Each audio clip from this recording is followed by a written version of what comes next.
The next generation of St. Croix Mojo Bass and Mojo Bass Glass deliver breakthrough levels of comfort and control. Based on anthropometric data, radical new Trigon handle and Dynamics reel seat designs conform the rod to the angler, not the other way around. While 34 dialed-in casting and spinning models support cutting-edge presentations, from B.A.S.S to 8-ounce swim baits. So go ahead, find your mojo, and unlock your bionic superpowers. I'll be your beast of burden, an ally in enemy territory. Overgrown, nasty, unkind. Throw me in and watch me swim. Mother Nature may be tough. I'm tougher. I'll take you where chaos is the cost of entry, where the fish are worth the fight. If you ask me, the bigger the question marks, the better the quest. Forged from the harshest environments, Dakota lithium batteries are built to endure. Engineered with lithium iron phosphate, they give you twice the runtime, at half the weight, last 5 times longer, and provide exceptional lifetime value. Let's go! Backed by an 11-year warranty, they keep you on the water from sunup to sundown.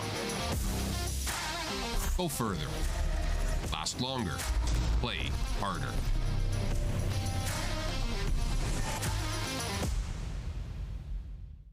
When you go rogue, you make your own fun, no matter what it looks like.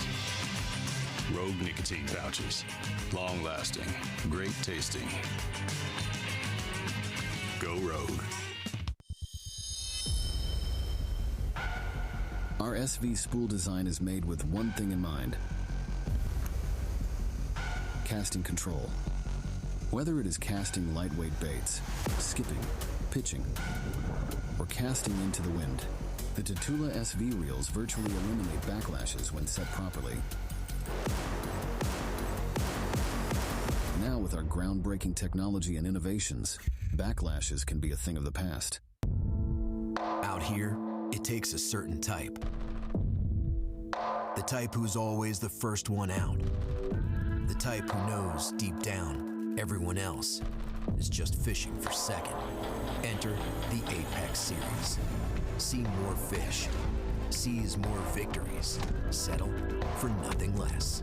With unrivaled clarity, it's the top fish finder for the most demanding type of angler. Only from Humminbird. Every day, we live to serve you. On the farm, our tires work as hard as you do, ensuring a bountiful harvest. We empower your discovery beneath the surface. We stand tall with you to conquer timber. We maximize efficiency in an interconnected world. We help you build the foundation of tomorrow. No matter the job, we know that your success is our success. Because at Maximum Tire, we get the job done. When you go rogue, a top 20 playlist doesn't set the mood. You do. Rogue nicotine pouches. Great taste.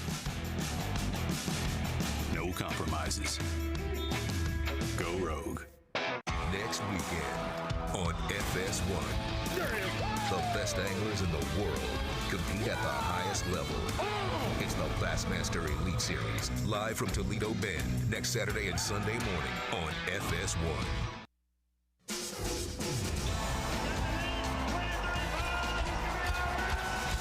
You're watching a B.A.S.S. presentation. Hey, welcome back. This is Bassmaster Live, and this is the St. Croix Bassmaster Open from Hot Springs, Arkansas, Lake Ouachita, sponsored by 7. Live coverage presented by Maxim, and we are ready to go into the final 4 hours of fishing on Championship Saturday on this day. We started out with 199 pros in this competition here. We got down to 10 for this final day, this championship day. A lot at stake here, including a trip to the World Championship, the Bass Pro Shops Bassmaster Open of 2025.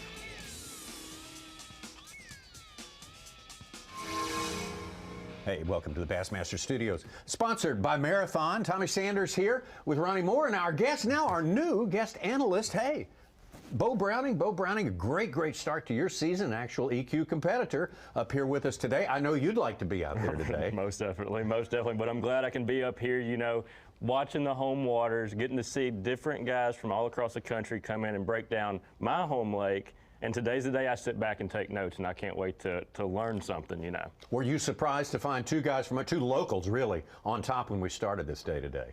No, because I know these guys. I compete against these guys on the weekends, and I know they're some of the best of the best. And when you put them on their home lake, they're going to shine. So I'm happy to see them in there. I'm happy to see some other faces in there too, guys that might have needed a little bit better finish that are able to jump up. So it's exciting. You know, there's a lot of good stuff going down today and a lot on the line. And like I said, I'm just ready to learn. One big thing with Bassmaster, we hadn't been to Ouachita since 2002 when we were there in the fall, and it was obviously tough fishing in the fall. And then every other national event's been in the heat of the summer. So we were excited when we saw 11-pounders in pre-practice and the winter conditions we could have. Were you surprised? 9-14 on day one and a 10-14 yesterday were weighed in? I'm surprised there's two, I guess. When the 9-14 got weighed in yesterday, it was right in front of me at the line. So I was like, that's pretty normal. That happens. But then another one yesterday, we're starting to see some fish come out of Lake Ouachita that we haven't seen. That's the two biggest fish I've ever seen in my life come out of this lake. Evan Kung definitely had the big bass check in his hand, and he realized, oh, there's still some more time. Somebody's going to catch a 10-14. Didn't think that. Yeah, it's fun while it lasted, I guess. Let's take you out on the water. Take a look at some of the action we have seen during the course of this day, this championship Saturday. Andy Newcomb from Missouri fishing the EQs this year. We got a taste of him last year at Lake of the Ozarks. Tommy made our top 10. That's his home body of water. We knew that this would probably be one circled since it's in his neck of the woods, and he is very successful today. One cool thing, he's had like 6 or 7 different baits in play. He talked about the chatterbait was key, also a wacky rig, and then we've seen him with a crankbait and a Carolina rig this morning. So multiple baits for Andy Newcomb up the river in some dirtier water. Take a look at Matt Baker. Matt Baker, one of our locals that we were talking about just a few minutes ago from Glenwood, just down the road. Also had a college career at ATU up in Russellville. And Matt Baker currently in 4th place, started the day in 2nd place. You fished against him, I'm sure. He's taken a lot of my money over the years. How would you draw if Greason, which is down the road, maybe DeGray, are his home lakes compared to Ouachita? How do they compare to this body of water? Both have the similar dockless, kind of highland, mountainous reservoir type of feel. So to see him come from lakes like that and apply it here is not really surprising at all. It was a slow start today for Blake Schroeder. Blake Schroeder from Texas today, but he has kind of got things turned on a little bit through the last couple of hours, as a matter of fact, and he is back in the middle of it. Yeah, we saw a lot of guys catch a 3-pounder, 2.5-pounder, another 3-pounder this morning, but then we had that lull, and during that lull, he was the only one thriving. He now has a limit and moving up from 10th. I talked to him on the phone. He said, I had a bad Okeechobee, and I'm 10th going into the final day. Everything I gain on Championship Saturday is a bonus points-wise. You could gain 6, 7, 8 points today, and you'll need those at the end of the year. Exactly. Blake Schroeder from White House, Texas there, around the Tyler, Lufkin area.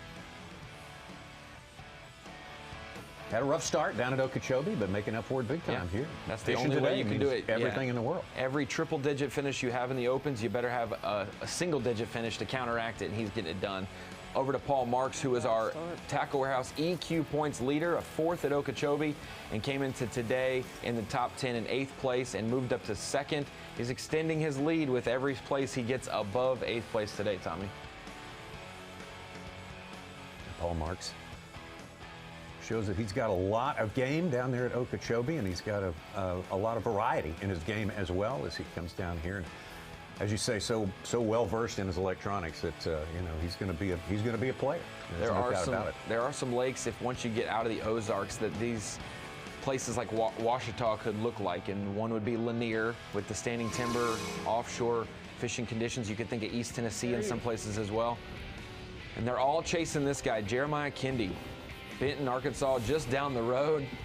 As our last guest, Stetson Blaylock, said, this guy has taught him quite a bit, and a lot of people are watching Jeremiah today, rooting him on, knowing a classic berth could be at stake, especially if he wins, he'll fish the rest of the division. Bo, is this the guy everyone was fearing at the start of this tournament? This is the guy everybody was fearing. He was one of two. Him and Kevin Brown coming into this tournament were two guys that you knew were probably either going to be right there in the hunt to win or they might not catch anything. And Jeremiah is a well-known Arkansas hammer. The hook I just changed. Did you get a chance to watch him fish this morning, Eddie? I did not. So I'm interested to see what he's doing. Got a little bit of a lipless crankbait, you know, the crawfish patterns that we expect this time of the year. A little bit of rock, a little bit of grass mixed in as well. Kind of those spots, since he's fished here so much, he knows I'm gonna make this angle. Maybe looking at his electronics a little bit, and then we saw him get into a pocket, Tommy, where maybe there's a little bit of a ditch cut into a pocket with some rock as well this that was afternoon. the first time he got out of the wind. He'd been Yeah. seeking that wind all day, for sure. The scary thing for the field is he caught some of his better fish in the afternoons, both days. Jeremiah Kendi has not fished a Bassmaster event since 2002, since the last time the Bassmasters were here. I think Greg Hackney won that tournament, but he has certainly been active in other circuits for sure and successful. Bo remembers that one. He was at that tournament. He was about 12, you know, a year old, maybe 10 months old at that time. That's a remarkable memory. They wouldn't let me in it, Tommy. That was. That's a disappointment. That's early disappointment right there. But you got over it.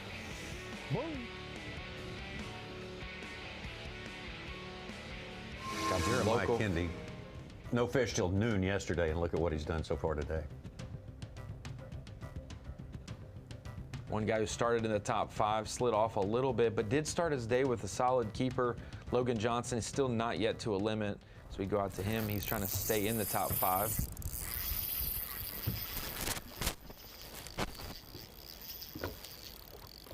That's a big one.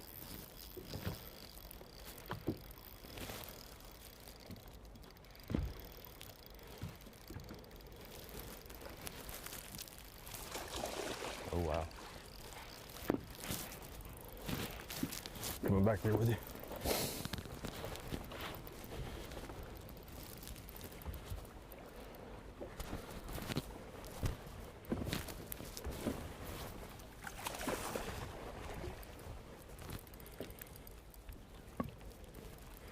Come here, girl.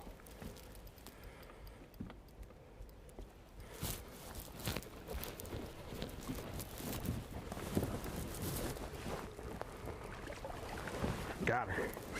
Give me some of that. Freaking choked it too. When they want to eat, they'll eat. I thought she was bigger than that when she jumped, but she definitely fills a void in the box.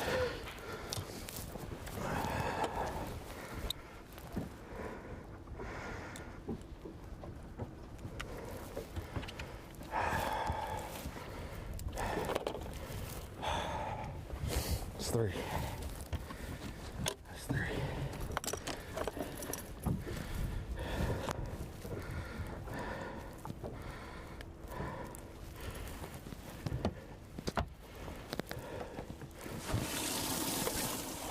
Logan's been very consistent this week. He's had 16-13 and 16-7. He said on the phone, I've lacked a big bite. It seems like at the end of the day, he's had 2.5 to 4 pounds is all the fish, and he's gotten 16 and change each day because of that. You think that's an area of the lake type thing where you know you're living in a place where it's a lot of consistent fish, but maybe no chance for a 6+ pounder, or a lot less likely? I definitely think we have sections of the lakes that have different quality of fish. You know, down the lake around that Brady Mountain area where we took off from, you see a lot of giant fish. Guys might come in with a limit for 19 pounds, 20 pounds, but they have a 8, 9, sometimes 10 pounders. And in certain areas of the lake, like the west end, is more very consistent with like 2 3/4 to 3 pounders.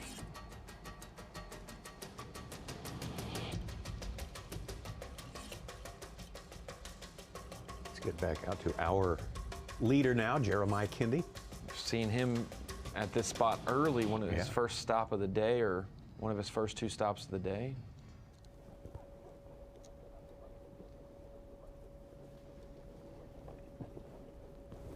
Sitting just over 13 pounds now, unofficially, according to Bass Track. Had 19 plus on day 1, 16 a change on day number 2.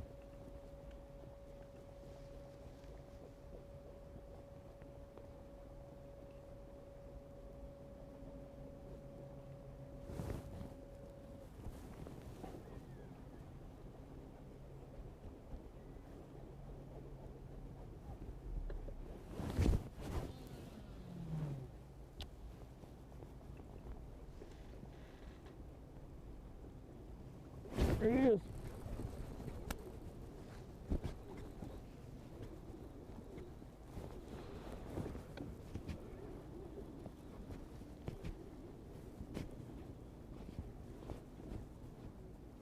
Oh, yes.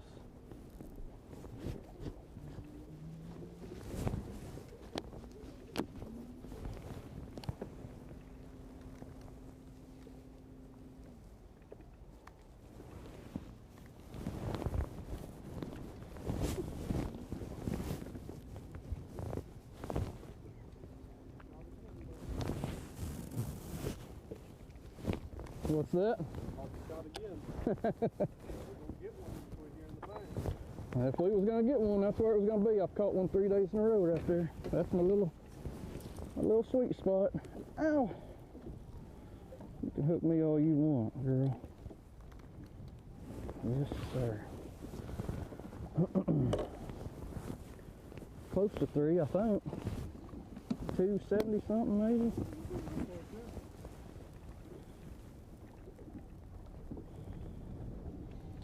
Thinking this could be as close to his third 3-pounder. Yeah, 3 of those.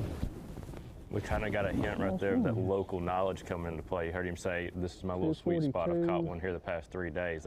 That goes to show the amount of time that he's put in on this lake and Where's that one right here? and how well he knows where those better quality fish set up. 16, I think. Okay. And that map location, we're getting word it wasn't correct when we came to him. He is in a different part of the lake, which may explain it. His move, since he's got his limit, he moved, he caught that 3-pounder in a pocket like that where the sun's beating down on it. It may not physically be warm out there, Bo, but the difference in like a sunny day in one of those shallow pockets versus cloudy all day, can you speak to how quick these fish will move, even if it's 48 degree, 50 degree water, just the presence of sun this time of the year? No doubt. And you know, weather is everything for these fish. They like a nasty day, but you see guys that on a sunny day, they might tend to go towards more dirty water. But the other thing that I noticed yesterday was the walleye are spawning, which sounds weird, you know, talking about walleye spawning in a bass tournament. But that is the first indication on Lake Ouachita normally that things are starting to get moving. Okay. Which it's weird, being that it's the middle of February and the walleye are spawning early. Normally that's like a mid-March type thing. But the fact that they were spawning, you know, during this tournament goes to show that these bass are getting into a mode where they're about to start making big moves. Those walleye spawning all over or up tell the me river? about that. I have no idea about walleye spawning. They spawn down the lake normally. Down the lake, okay. Down the lake in the main lake area on points and things like that. And do you know that based on how they look on your graph? Or just that they're actually on that spot, like on a point, you know, like, okay, well, if they're there, then it's, yeah. When you catch them, you can tell they're spawning. So this is the updated location of where Jeremiah Kendi is. Now he called with that run. He's up to 13 on bass record on the day, pushing 50 pounds for the event. Now his smallest fish is 2 1/4. He's got 2 over 3. He's got 2 over 2 1/2, and he's got 2 1/4 as his smallest.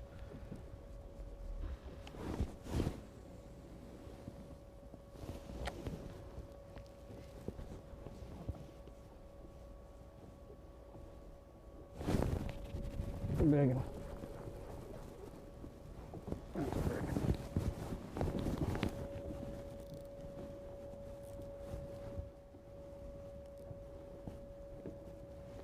Please stay on there. That feels like a good one. Definitely help.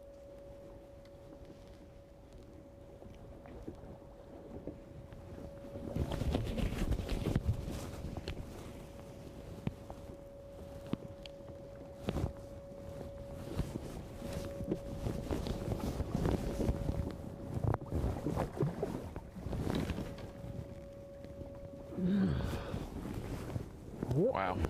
I'd say that one wanted it. Got me another pet, didn't Tommy, I try not to waste words, but I just listed his smallest as a 2 1/4 in my last rundown of his limit, and that was null and void. It's gonna be much bigger than that now. Yeah. That's what I'm talking about. Oh, we'll just spot lock right here. How about that? Okay, 242, 207. We're gonna get rid of a 207. We should have got rid of that a while ago. That might get rid of it now, I guess. Huh? That might be his biggest one. That looks like the close first if one. it's That looks not. like Yeah, I mean, the that looks- 330 something, a 3.6, 3.7 somewhere, 3.8. 339. Wow. Just under 3.5 pounds. That's a pound and a quarter cull. He'll be close to 15 now, if not at 15. Right there.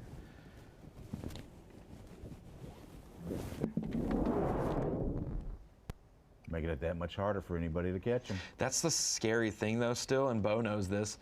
He's having a really good day. He's almost got 5 3-pounders, 15 pounds. That's what you want. One bite. Someone could still catch a 7 to 8 pounder here. Like that's the the X scariest thing in the world. If they could have past 2 days. 18 pounds with a 9-pounder. Right. We're going to take a break. Jeremiah Kindy, commanding lead at this point.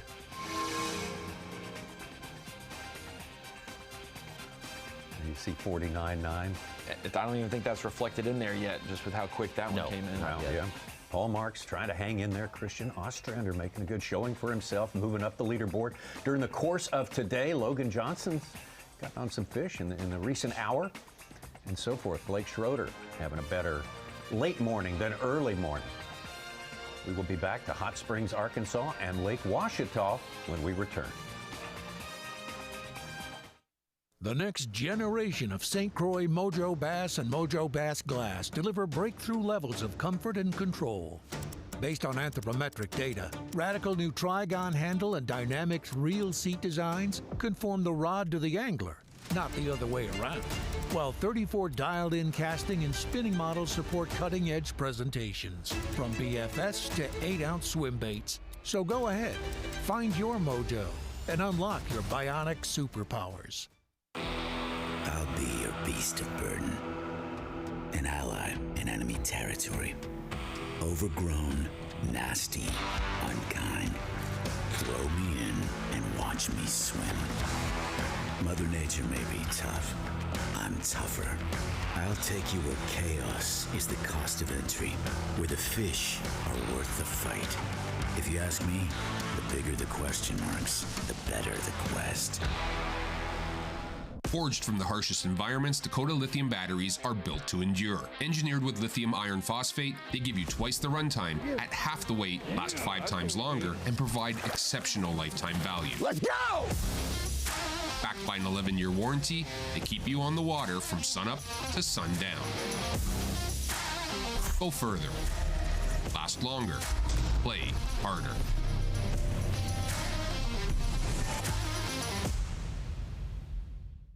When you go rogue, you make your own fun.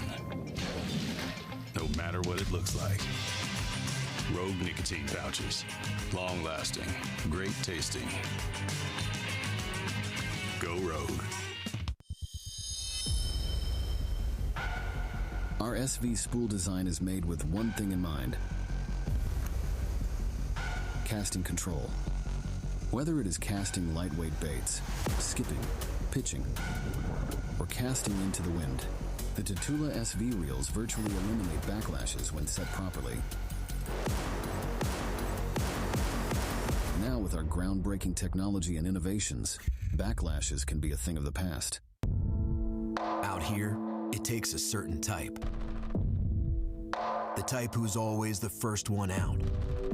The type who knows deep down everyone else is just fishing for second. Enter the Apex Series. See more fish.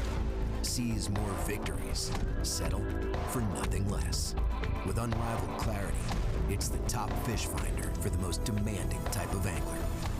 Only from Humminbird. Every day, we live to serve you. On the farm, our tires work as hard as you do, ensuring a bountiful harvest. We empower your discovery beneath the surface. We stand tall with you to conquer timber. We maximize efficiency in an interconnected world. We help you build the foundation of tomorrow. No matter the job, we know that your success is our success. Because at Maximum Tire, we get the job done. When you go rogue, a top 20 playlist doesn't set the mood. You do. Rogue nicotine pouches. Great taste. No compromises. Go rogue. The St. Croix Bassmaster Open at Lake Ouachita, presented by 7, is brought to you by Mercury, by Power Pole, and by Progressive Insurance. We thank those sponsors. A great view of this tremendous, wonderful place, beautiful place up in the Ouachita Mountains of western Arkansas, one of the oldest mountain ranges in the country, older than the Rockies, as a matter of fact. There's Lake Mountain Dam, which forms the first impoundment on the Ouachita River as it flows down from near Rich Mountain, further west in the state of Arkansas. There is your unofficial results right now, or leaderboard as it stands right now, with Jeremiah Kindy, local angler from Benton, Arkansas, the man on top, and just absolutely kind of running roughshod over everybody else out here. Bo Browning, you've put in many hours here on Lake Ouachita, and as you look at that leaderboard and as you look at these scenes here, fishing through the seasons here, what's the biggest challenge this time of year, the pre-spawn, the so-called pre-spawn? Really trying to get in tune with these fish. You know, it's a unique place, and like we talked about earlier, there's a lot going on. You know, like I mentioned, the walleye spawning, which is normally a sign that we see later in March, you know, that things are starting to happen and getting that spawning swing. So fish are all over the place, but that's a unique thing about this lake that we've I talked to Ronnie about it before this tournament, was guys can pick their strengths a lot too if they really want to.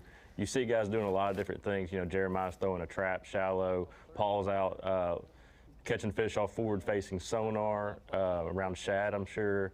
And, you know, you can find the dirty water, you can pick your strengths, and a lot of guys that came to me before this tournament asking about what are we doing, what do we need to do, what to look out for. I told every one of them, just pick what feels right, what you like to do, and roll with it. That's the best decision I feel like you can make on this lake. What's your favorite way to catch them this time of year? I like to catch them in the dirt. After this week, I think I'm going to need to get out in the middle with everybody and do some forward-facing sonar a little bit more. Is that what happened yesterday? That's what happened yesterday. I thought I was going to make it happen in the dirt. And so did you do it in the dirt on day one? I did. So on the bright, sunny, calm day, you did it up shallow, and then on the day that's nastier, windier, you'd expect it up shallow, and it didn't work. Arkansas doesn't make sense. When I moved here from North Carolina, never claims to. If you think you know, what it is, do the opposite. Right. I like catching fish, whatever, but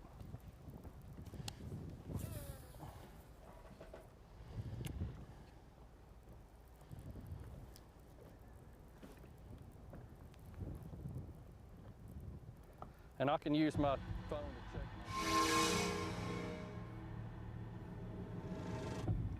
check. Well, Bo, Jeremiah's right at 17 pounds a day average.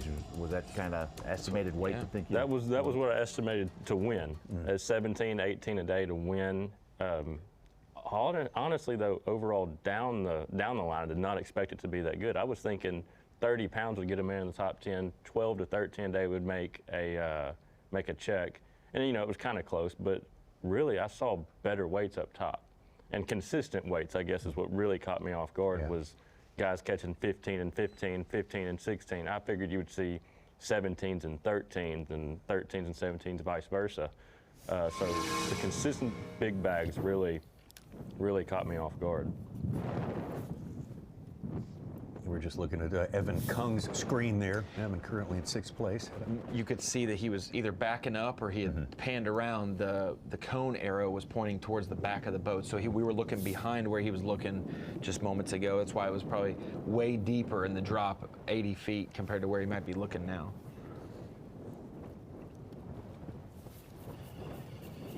Kung caught that 9 pound, 14 ounce in his day one limit of 19 pounds, 9 ounces. Personal best that he had set in practice here. Right. That's what Hank Weldon said to Zach Gutramat yesterday was, did you think on the schedule that Ouachita would be the one where you catch a 10-14? And definitely wouldn't think if you caught a 9-14 you would lose big bass, but then how many people have done that? Jacob Bigelow came down from Wisconsin and caught like an 11 or something in pre-practice. Absolutely crazy. And it's crazy that the big bass at Okeechobee was Tharp's 10-3. Yeah. We beat that at Ouachita. You never would have thought that. Steve Never. Bowman, we were talking about it yesterday at the weigh-in that we didn't expect Lay Lake to put out the biggest bass of the elites last year, and Christie did it. So That's it's exactly right. Can happen anywhere. That's in the a one. flash. Even if Tharp didn't catch it on forward-facing, this one was at Ouachita. Christie didn't catch that one on forward-facing. We are seeing more and bigger bass than we've ever seen before because, like we were mentioning earlier with Stetson, half of the lake at Ouachita you can't fish because it's too deep, it's overweight. Right. You would never do it before. Now it's accessible water to maybe catch a big one.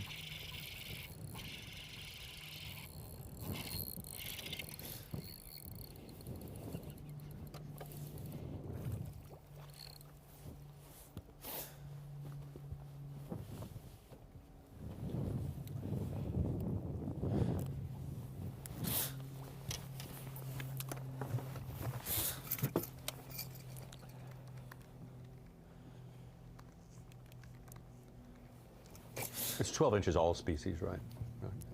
13. 13 inches. And Evan's kind of dealt with that all week. Evan had good weight on day one with the 19.9. 19.9, but 9.14 of that was one fish. And then yesterday at 13 pounds. So without that 9-pounder on day one, he's got a limit of 2 to 2.5 pounders. Same thing as yesterday. And so today, it just seems like he's, until he gets a bigger bite, he's just around that quality of fish right now. Yeah. Kind of what we talked about earlier with different regions of the lakes. He might be in a 2.5, 3 pound region of the lake. It was very weird to see a lot of the guys who had a 7+ pounder had spotted bass in their bags, and a bunch of guys who caught 2.5 to 4 pound largemouth didn't have a spotted bass. So it's one of those things of you're going to be around the smallest fish in the lake and the biggest fish in the lake at the same time.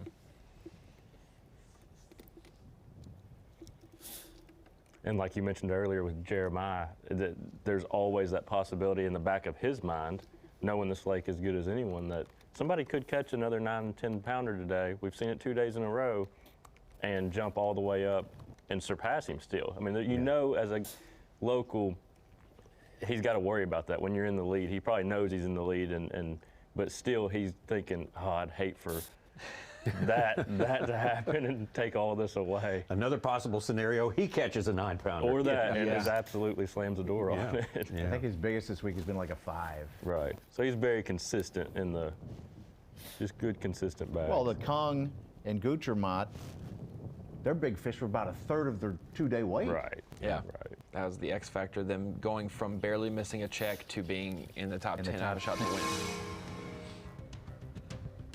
Big fish good. Yep, almost always.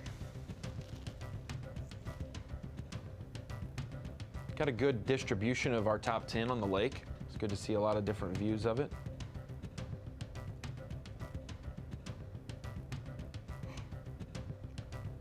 Fly over for you there. It's been a while since we've checked in with Andrew Hargrove, one of our 2 Texas anglers in the field here of 10. Bo Stetson said you can kind of break the lake up into 3 sections. You kind of agree, definitely. Definitely, and where Hargrove is right here is probably the most consistent area. You see Newcomb on the far west, and I noticed that just a second ago. It can be volatile at times, but Hargrove's right here where I know he probably feels like he needs to be. Stuck on one fish.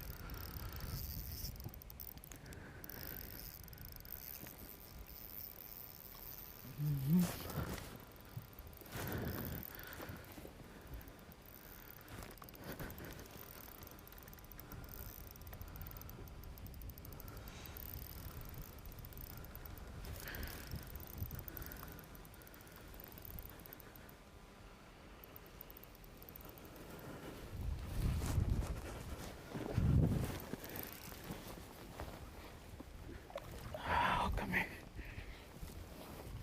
Boom. Hi. Took long enough.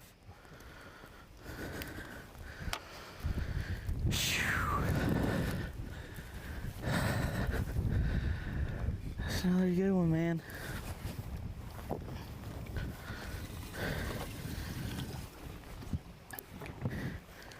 Oh. Give me another. It's been a lull. It's been a grind. Oh, I don't know. It's been tough. Been tough. This wind this morning, I just couldn't get it in front of them. I saw a bunch, and then we left for a little bit, came back, and I could get it in front of a few of them. They just wouldn't eat. They'd follow it. And I saw that one, pitched over there, and he come straight up to it and ate it, just like he never seen a bait before. So I don't know. We need 3 more bites, just like that one.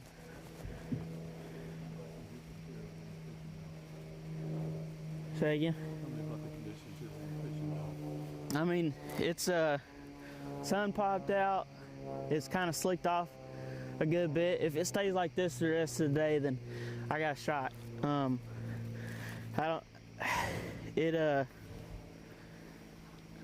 Like I said earlier this morning, I think I can get around them. I just got to get it in front of them and get them to bite. So we'll see what happens. I don't know. That was a big deal right there. I needed that bite bad, just to give me some more confidence. I was starting to get worried and I felt like maybe I wasn't doing the right thing, and maybe I needed to leave, go somewhere else, and just try to run around and find something else. But that's it, man. I need 3 more and scare them boys. So we'll see what happens. I haven't fished much over here in this particular little area, but I come up from about 30 foot of water just a second ago, and when I got to the shallower area, he was just swimming around down there on the bottom. So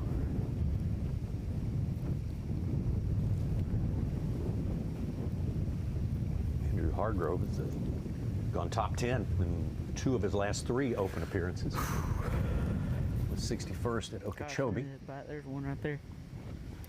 3 of his last 4. 60. Even that, yeah. If we keep going back, yeah. Yeah, that's right. Ozarks, Harris Chain, yeah. Then Okeechobee was okay. Sure. Get you started. But you said he was thinking about bailing at some point. Yeah, he thought, I might give this a year, and then based off his first 7 opens last year, it was looking more like, it was a fun year, and I learned, and that's it.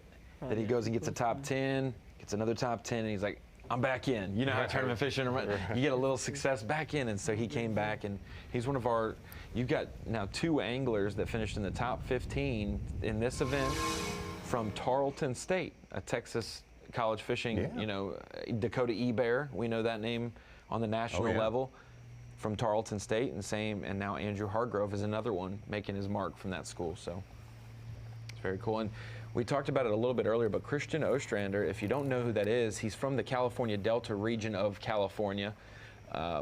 Really doesn't grow up with a family history or a background in bass fishing or tournaments. Ish Monroe has been his mentor and help over the last few years, and he's guided all of last year just to have enough money to be able to do this and feel comfortable financially traveling for the Open. So it's good to see him pop a top 10 in his second one.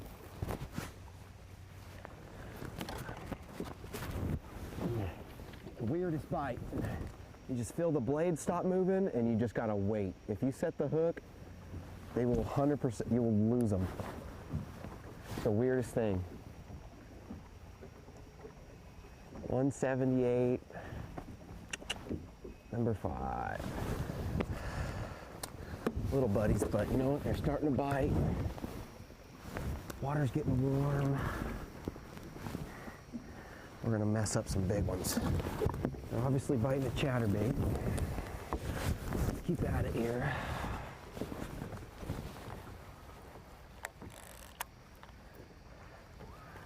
Starting to warm up.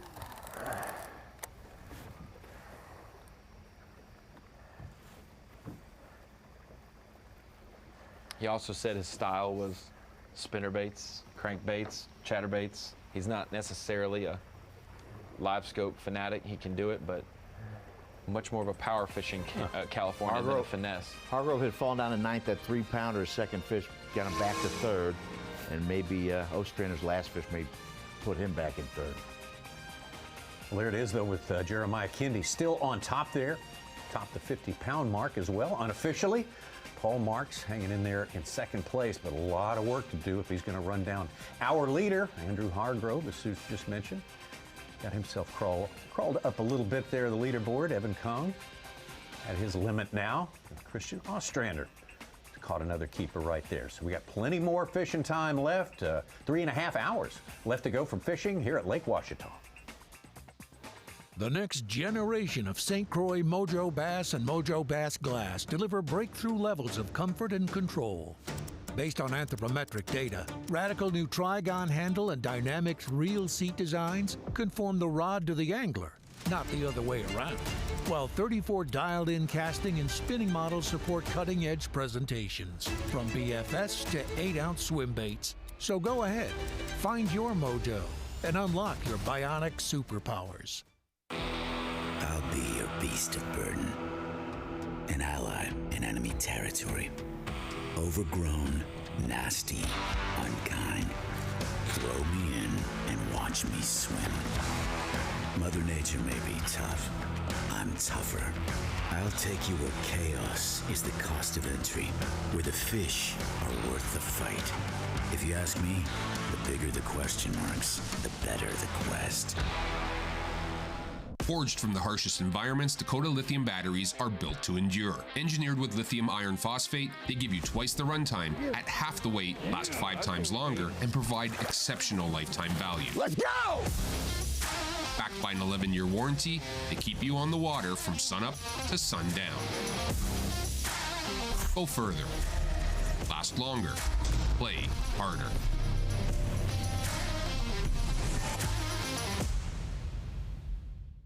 When you go rogue, you make your own fun.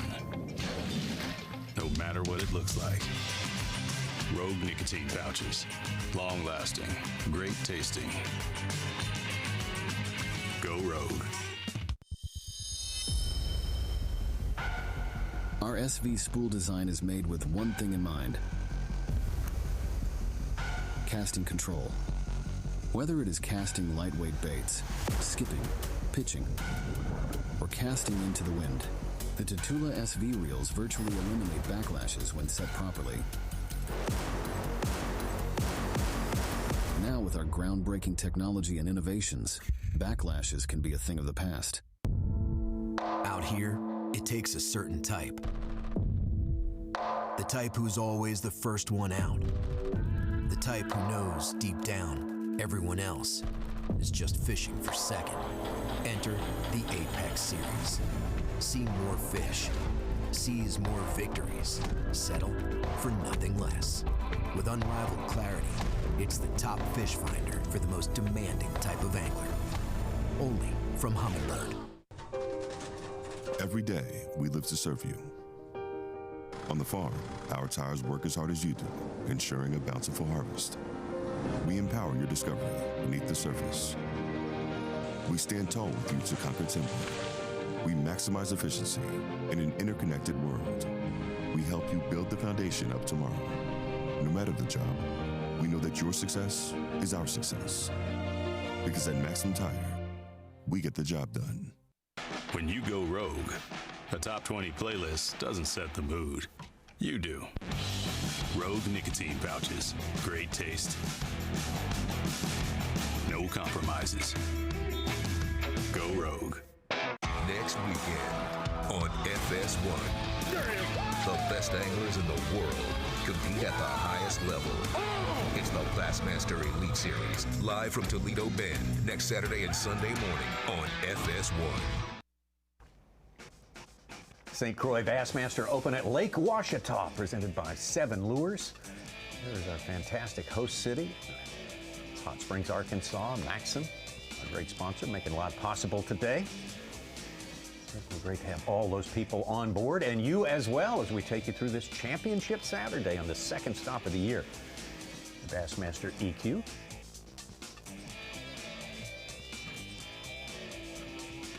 EQ means elite qualified. That's what these guys, the majority of our anglers we've seen these past 2 weeks have been working toward that. Paul Marks of Cumming, Georgia is one of those and had a great start to his year. down at Lake Okeechobee. Bo, you were a part of that top 10, and it seemed like there was 5 areas of Lake Okeechobee that had 2 anglers that succeeded. You know, you were around Brandon McMillan at times. Easton was over by Scott Martin. You had Randall Tharp, Matt Adams. Sam George and Austin Cranford were down there. And then in the Rim Canal, we had Tucker Smith and Paul Marks. And so, did you ever try that, the more open water? No, I never really dove off into that. And I think the biggest thing was I watched a lot of Bass Live before that, getting ready. And I saw that 10 house area that I was in really performing in that tournament. And not knowing anything, I just went in, I looked at it, it felt right, and just hunkered down on it and just tried to make it work my way. I didn't want to get off into the scoping thing and try to reinvent the wheel.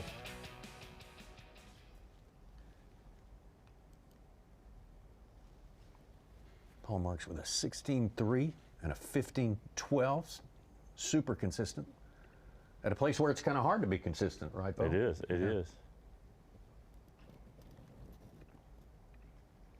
But it's showcasing the potential that Lake Ouachita has. You know, this is the first time we've had a tournament of this caliber come in. Yeah.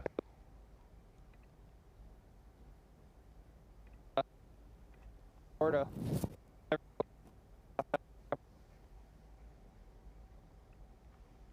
a little audio break up there from Paul. We will get that fixed in a minute. We want to hear what he has to. He'll redo that for us. Well, it's the same thing. I mean, it's that Blakely's region. When you get tucked up in there, there's so many little nooks and crannies in that far east side of it. And you're on the north side of the lake. If you're on the north side of Ouachita and you get stranded and you got to walk through the woods, you got a long way till you find somebody. You got to walk south to Mina, side, basically, if you were. The south side, you can get to a road a little quicker. Yeah. Yeah, surrounded by national forest. It's. I'm thankful for every bit of signal we got here because it's amazing. And the Blakely's is a region that has a lot to offer as well. You know, standing timber, grass, now that's kind of back on the rise again, and it's popular in the Blakely's. But like you said, you get two elements of timber and grass in the same area. It's just going to hold fish. So not surprising at all to see guys catching them out of the Blakely's this week. How would you rank this place, Bo, this Lake Ouachita, for pressure versus a place like a Guntersville or say a Dardanelle even? Right. I don't think it gets near the pressure as like a Guntersville. It's not as popular as like a Guntersville. A lot of people don't, and I think a lot of it has to do with tournaments not coming here near as often, so people don't just flock to this place like they do a Guntersville or an Okeechobee or anything like that. But then you look at a place like Dardanelle, which is in a little north of here, 2 hours north, and it gets a lot of pressure, but there's a lot more fishermen up in the Dardanelle region. There's lots more tournaments going on, small local tournaments. Yeah. And you know, you see that pressure start to kind of affect the body of water. And you've got 2 lakes to kind of alleviate pressure in Hot Springs. Like, you know, like I know that local tournaments are a big deal, and I was like, surely not, with how many locals fished in the open, you're not gonna have a local tournament at Ouachita today. There's one at Hamilton. You know, like there's a series. Congrats to our guys who would normally join us. Sorry you can't fish with us. We're going to be at Hamilton on Saturday. Good luck at Ouachita in the open, you know. Yeah. Bo, can you estimate how many tournaments there are every year? Because like Guntersville, I know they say it's over 400. Yeah, we don't have near that. I'm going to say real tournaments, bigger tournaments, I'm going to say one a month.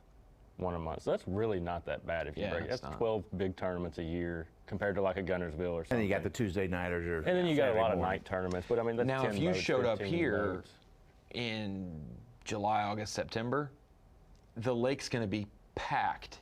It's boating. Just not. It's just boating. This is the premier, other than Hamilton. It's the premier boating lake. And that does take a toll. You spread out though on the pontoon boats spread out pretty good. Are you a pontooner? I've been out there. You've been known to pontoon.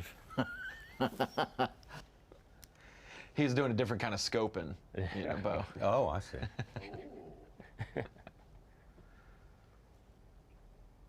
I want to ask Bo a little trivia question. We've had 4 other Bass Pro level events here. Good ones in practice.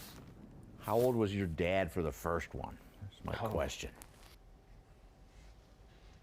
For the first one. Yeah. It was the 12th, here's a hint, it's the 12th B.A.S.S. event ever. I'm going to say he was 13. 3. He was about 3. How old do you think your dad is? Gosh. How old is your dad? See, you had to know 2 things. You had to know how old your dad was. You got ambushed on that. Yeah, you did. There's no way to win that deal. That's one of Such's trivias, you know. Bill Dance won here in 1969. Really? That is crazy. And you know who won the Pre-classic. second one here? The local guy. Bobby Murray? Murray, Yeah. yes, sir. Yeah. Tommy's on. He was there at the weigh-in. Was he Saw him yesterday? So is yesterday. this the fourth BASS visit? Fifth. There was an invitational Jerry Ryan won in Oh, okay. 81. Wow. And So when think about that. Hackney mentioned that. Jeremiah Kendi, it's not over. But if he wins, he gets to join a list of winners at Ouachita that include Bill Dance, Bobby Murray, Greg Hackney, Jerry Ryan, and Jeremiah Kendi. That's a pretty That is a big freaking time. stud list Yeah, there. That yeah. is some history.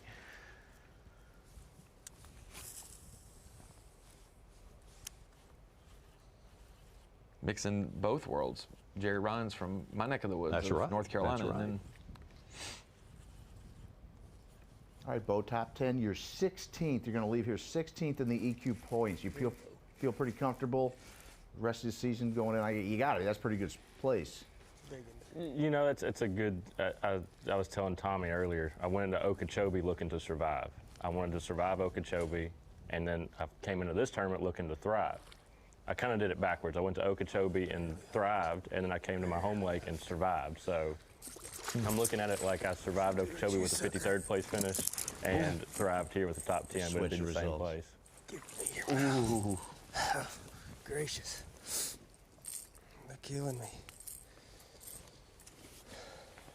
Matt's another one of our incredibly talented local anglers. He actually dominated this past year, it's fair to say, on the local level. Ronnie, I'm sure you heard about this. Didn't he win Greer's? At least I saw something there. Two Greer's. of our major solo trails and one AOY at the end of the year. Wow. I mean, lots and lots of talent. And he's pretty young. I think he's only 22 or 23. A little bit older. I know he's fishing college in 21. So yeah, he's not long out of college. I mean, well, with NIL these days, Tommy, you can be like 29 and fishing in college. I'm just kidding. It's a reaction bite day.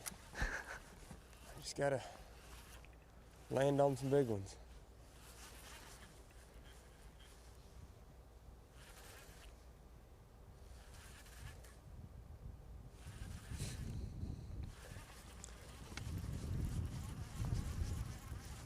So, Such, to answer your question earlier, I feel good with where I'm at in the point standing to continue. I'm honestly ready to get to somewhere I can do my homework like I did at Okeechobee and go into it with an open mind.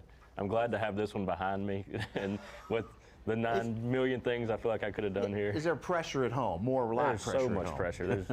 There's a home field disadvantage that definitely plays into these guys. Everybody says that. Over to Logan Johnson. So what's your next stop is going to be Santee, or you got anything else on the card before that? Santee, I think that's the next thing we have.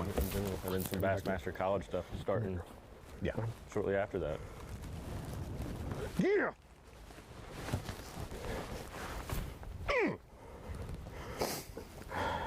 Oh, humpback right there, son. Give me some of that.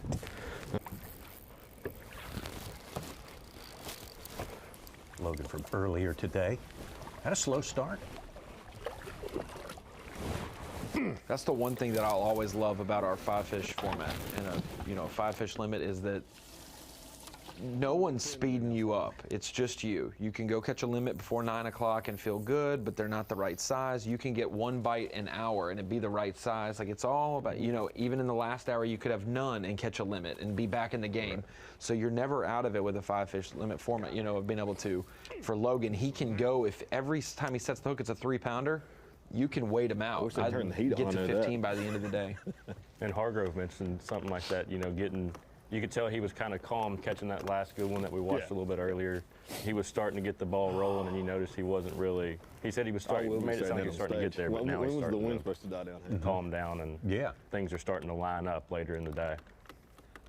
He fills his limit with 3.5 pounders. Chamber of Commerce weather on day one, and then yesterday wasn't bad until the wind got up in the afternoon, and the day it's just absolutely frigid. I mean, I never would have thought at almost 11:30, I still can't feel my hands. Welcome to Arkansas. Yeah. If you need some bad weather, we'll accommodate you. Just wait, it'll happen. Oh, it's almost 40 degrees out there. Yeah. It's climbed up from. Could be worse. I told Kyle Jesse it's 72 in here in studio, so it should be good there. It got cold. We were at the wave. It was 3. cold, yeah. It was my car. My gauge said 69 degrees, and when we left, it was under 44. Yeah, it was weird to see a lot of guys with strong summer sunglass tans day 1, and then be toboggans day 2. Yeah. Goosebumps.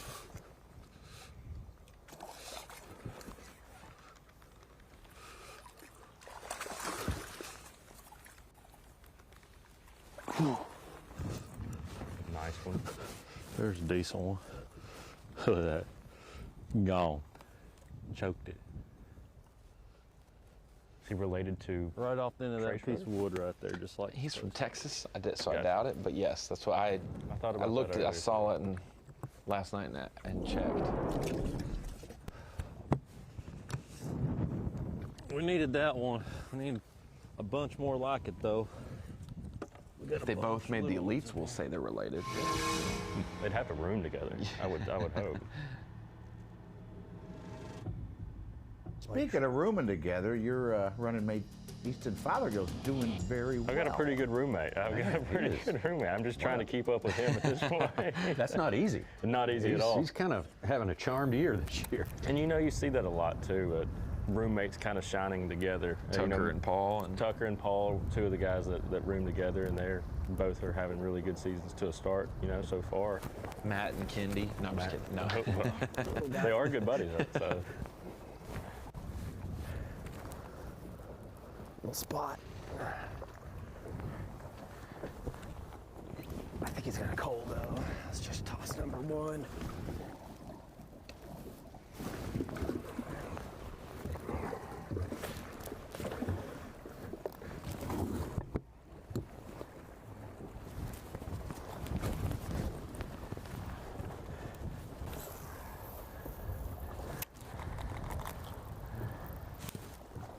I've told Tommy this.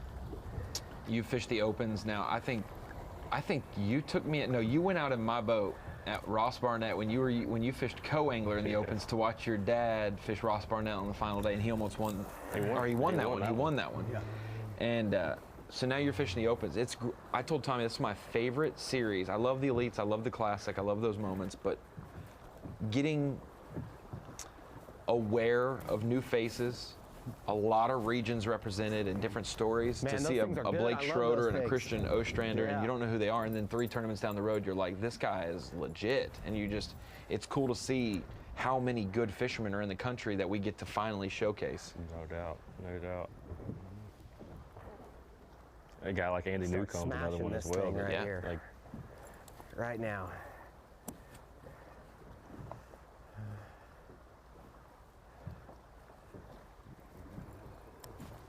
Did you fish any opens last year?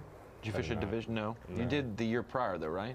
My senior year of high school was 2019. I fished the Central Kind of Division. seems like they like this chatterbait, though. Last fish put Schroeder at 10 pounds, a little bit over, up to 2nd place. Wow. From 10th to 2nd. He has turned it around today. He's still got a couple of 1-pounders and change. Still 9 pounds back is the problem. Yeah.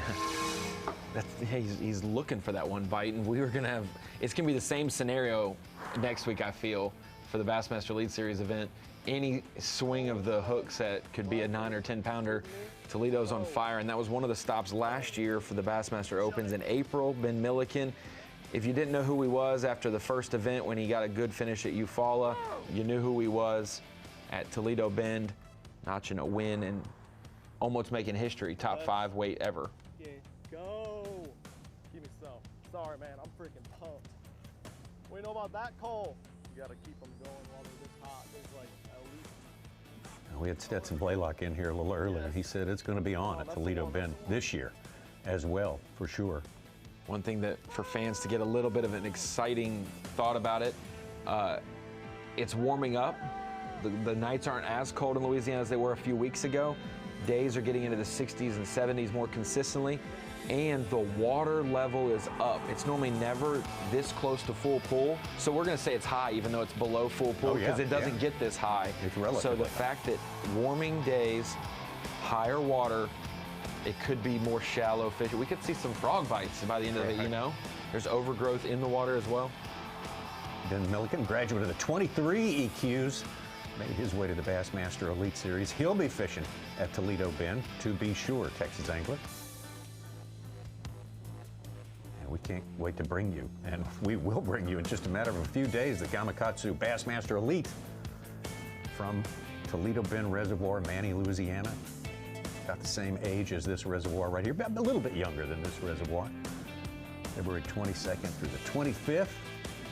Coverage the first 2 days on Bassmaster.com, and a week from today, we'll be coming your way at 8 a.m. Eastern Time on FS1 with day number 3, as well as Championship Sunday. The next generation of St. Croix Mojo Bass and Mojo Bass Glass deliver breakthrough levels of comfort and control. Based on anthropometric data, radical new Trigon handle and Dynamics reel seat designs conform the rod to the angler, not the other way around, while 34 dialed-in casting and spinning models support cutting-edge presentations, from B.A.S.S to 8-ounce swim baits. So go ahead, find your mojo, and unlock your bionic superpowers. I'll be your beast of burden, an ally in enemy territory. Overgrown, nasty, unkind. Throw me in and watch me swim. Mother Nature may be tough. I'm tougher. I'll take you where chaos is the cost of entry, where the fish are worth the fight.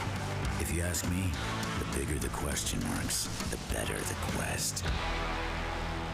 Forged from the harshest environments, Dakota lithium batteries are built to endure. Engineered with lithium iron phosphate, they give you twice the runtime, at half the weight, last 5 times longer, and provide exceptional lifetime value. Let's go! Backed by an 11-year warranty, they keep you on the water from sunup to sundown. Go further. Last longer. Play harder.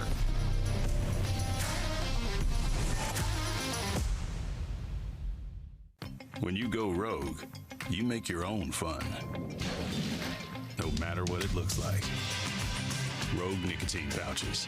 Long lasting. Great tasting. Go rogue.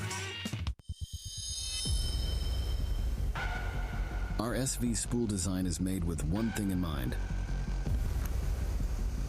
casting control.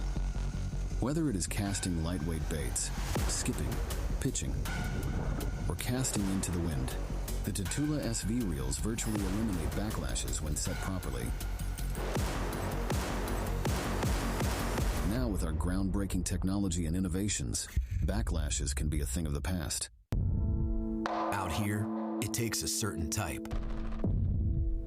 The type who's always the first one out. The type who knows deep down everyone else is just fishing for second. Enter the Apex Series. See more fish. Seize more victories. Settle for nothing less. With unrivaled clarity, it's the top fish finder for the most demanding type of angler. Only from Humminbird. Every day, we live to serve you.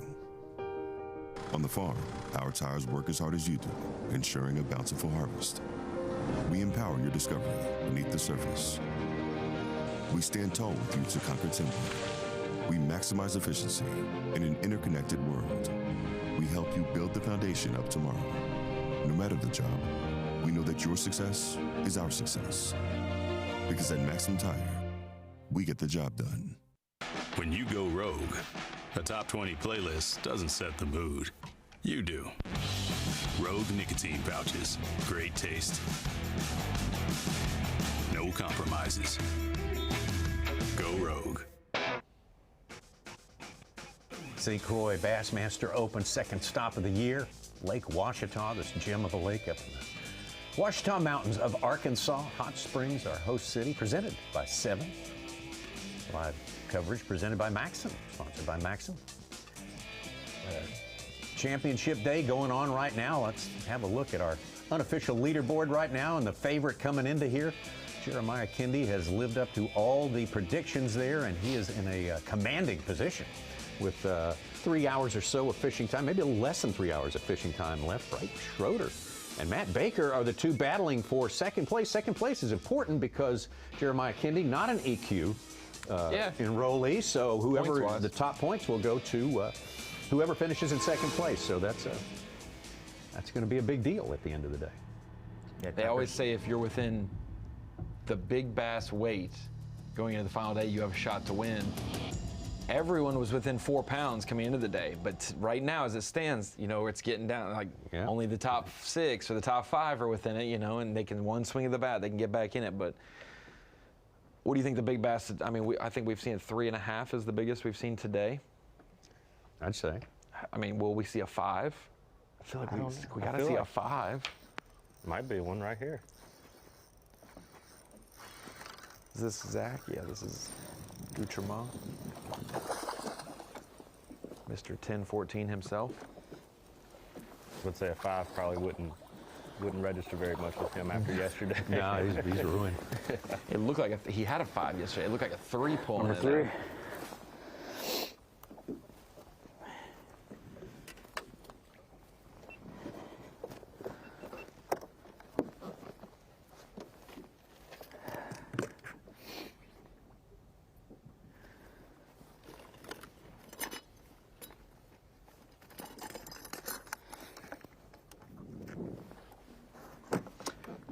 There's questions online as well of people asking about fizzing these fish, and you got to remember, at least with forward-facing sonar, they might be over 40 or 50 feet of water, but these fish maybe are in the tops of the timber, only 10 feet under the surface, 12 feet. They're not necessarily as deep as the unit says. They're just like Champlain. All those fish were feeding on shad and bait, or in bait fish, some sort of bait fish, high in the water column. So they may have been over deep water, but they're not accustomed to deep water. They go up and down so much feeding.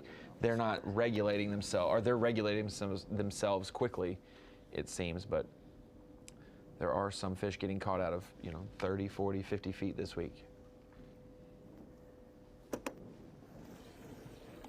Super there, Bassmaster.com has been covering this thing all week long, and if you look through the pictures yesterday, you probably stopped on a picture that looked like this, 10 pounds and 14 ounces from Zach Gutremont. From Chameau, New York. Of course, that is St. Lawrence and Lake Ontario country up there. Man, oh man, that was... And Kung, the day before, caught it right at 10 Almost pounder. He's 10. from Canada, right? Yeah. So, Gutremont had the big bag with that, 22 pounds. Yeah, and then this guy from California had 19 pounds and change yesterday, Christian Ostrander. Been ate up with bass fish in the last decade, he said, since he was 15-year-old.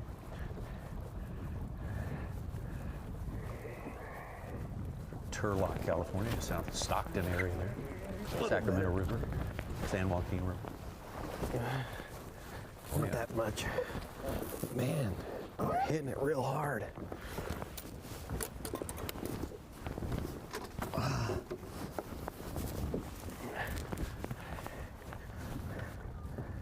Oh, Turlock's south of Modesto even.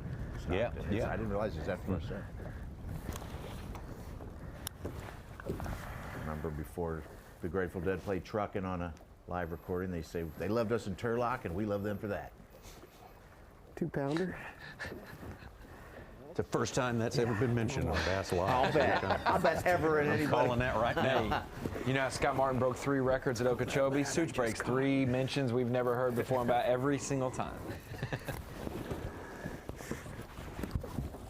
A deep dive. A deep dive. Yeah. Man, one of these is going to be a big one.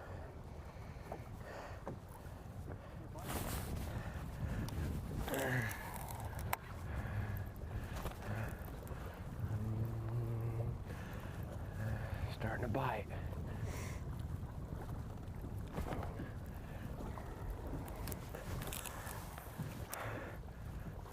Got a couple guys who have gotten a limit, a couple guys who have culled. Christian's one of those guys that now has more than 5 fish. He's been able to upgrade some. Kindy obviously catching the most and the biggest. That's a good deal to have.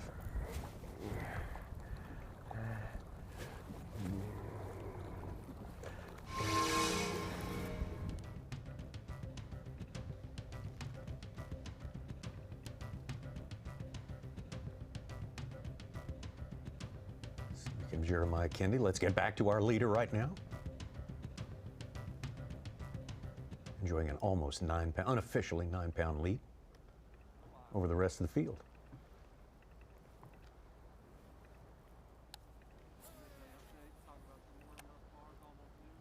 Yeah, I've got what, a little over 2.5 hours or so, or more fishing time. And I've had a pretty good morning, caught several fish, but man, I ain't got that key fish yet that I need. If I could just get it, I might have a chance. God, one just followed me in. Crap. But so far, I feel good about the day. I mean, I've made good decisions. It's been working out. I got to get them a couple more quality fish, you know, over the 4-pound class. I think I'm right around 15 pounds right now.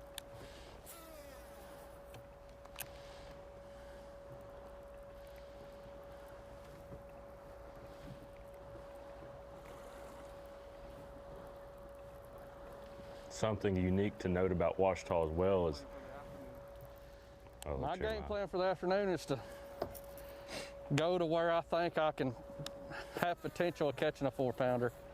That's where I'm going to spend my last couple hours for sure. And if I catch it, I catch it. If I don't, I don't. But that's what I'm going to go do.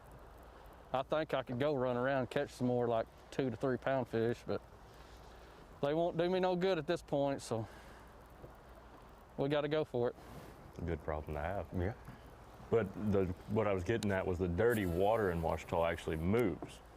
We see things like water pushed down from the river, water gets sucked into the lake below, Lake Hamilton, and it moves these dirty water sections around the lake.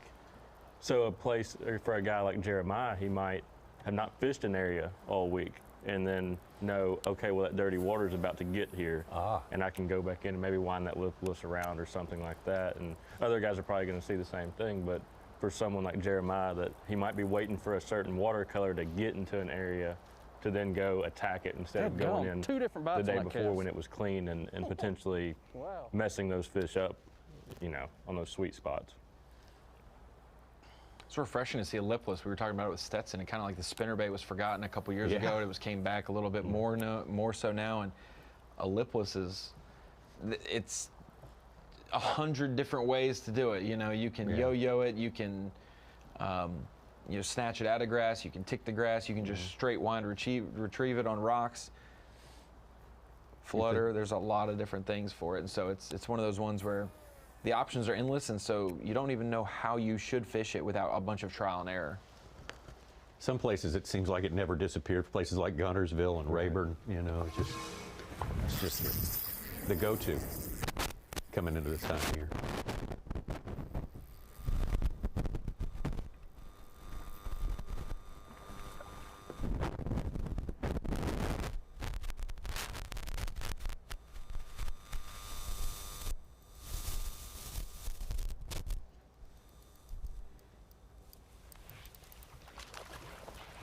Could be keeper number 4 for Logan.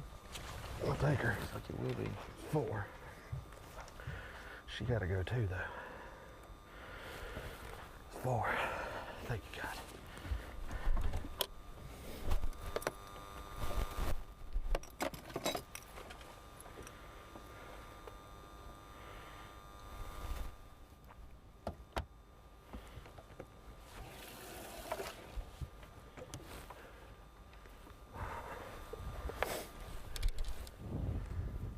So I'll try and live scope these trees. Did you say that was 4? That was his Yes, 4th for keeper Logan? number 4. All right. But one that needed to go. Yeah. Andy Newcomb, Lake of the Ozarks. I have had quite a few bites actually, but you know, I'm having a hard time getting the fish to commit. I've lost a couple, I've missed a bunch. There's a lot where I can't even set the hook. They just hit it and spit it out so quick. I expected a tougher day, but it's still frustrating, you know. So we're just gonna keep casting. We still have plenty of time. I'm gonna throw baits that I think are gonna catch big ones and stay in areas that I know big ones are in, and we'll see what happens.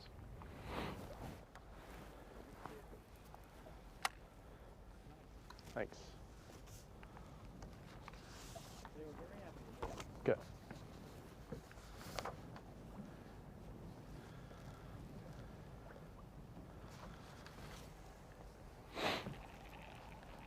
Such, do you know what the money difference is between a 10th and a second or a 10th and a third for somebody like Blake Schroeder, who's going to move up, 6 or 8 spots on the final day?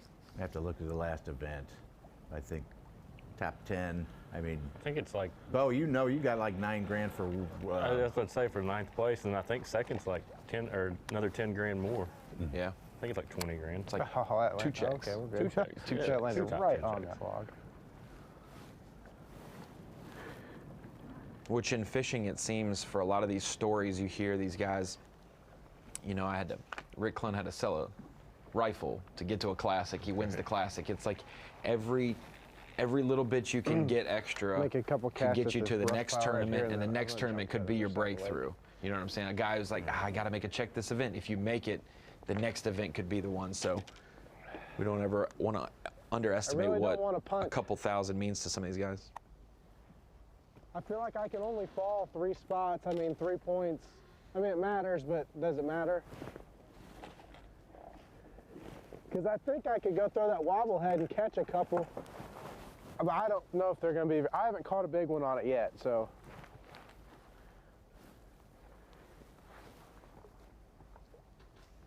Ronnie, I'm looking at last event from 31st to 45th. We're paying down to 45th now. They all got about $4 grand. Yep. $11 short of $4 grand each. Yep. From 31st to 45th. Yeah. So if you're looking at that, do you know the top 10? Oh, yeah. Martin Just made about holding that 50 out. grand. Tucker Smith, Yeah. 20 for second. Randall Tharp, 15 grand. We got Matt Adams was about 13. Okay. Cranford about 12. And Yeah, then so about it's 11 for Fothergill. Grand each spot until you get to the top 3, and then it's 5 grand jumps, and then 30 grand jumps. Yeah. Next 3, 8 to 10, we're about 10 grand even. Out to Paul Marks, getting to see his electronics live. Bo, what do you see in there? Seeing a lot of grass. I'm assuming he's down at the lower end of the lake. I didn't quite look. Yeah, he's been in that Blakely's region. Blakely's region. Yeah. So, but you notice if he's in that region, he's away from the timber and just around the grass. That could have had something to do with, why he's been catching them so good. If he's able to figure out, okay, I need to be away from the timber, but on these good grass lines, we're seeing healthy grass too. This time of year, a lot of times the grass will lay down, and that can be detrimental to a grass line that could produce so much. The grass could actually lay down, and be nothing. So, grass seems to be standing up here, which explains why he's been catching them so good. Some anglers were talking about the way bass were related to the grass this week. It wasn't like you'd see them up and around it, that they're like kind of nestled in it. Can you explain, I guess, just making bomb casts hoping they reveal themselves? Right, and that's a lot of it. You can either kind of do 2 things. You can either cover water and hope to bring those fish out, throwing a winding bait or a jerk bait or a big bait to draw those fish out and reveal themselves. Or you can do, it looks like Paul here is looking for fish hanging out above the grass and trying to target those individual fish instead of really going into search mode, and like that one right there, he just threw at.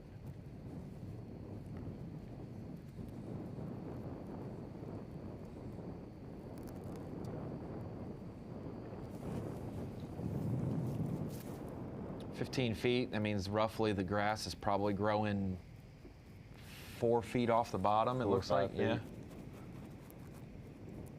And Jeremiah was talking about this morning, he was targeting clumps.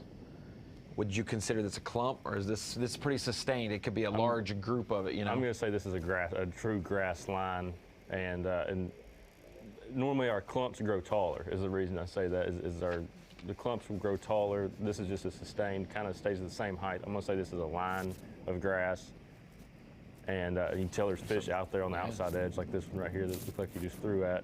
Maybe a little piece of cover. Big dot. Maybe a little old busted up tree, maybe brush, like a little brush. Did you see it from back there?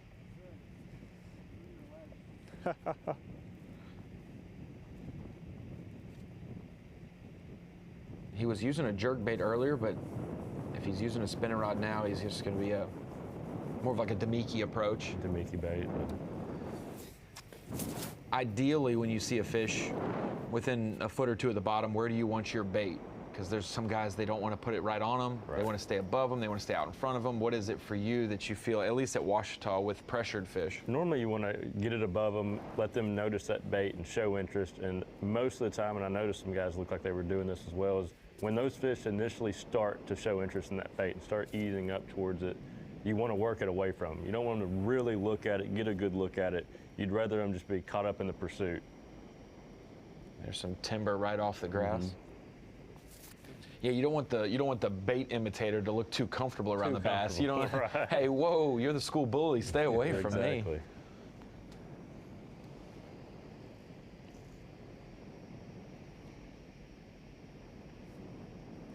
Paul is totally locked in on that for sure. Committed to be. I guess is a good way to put it.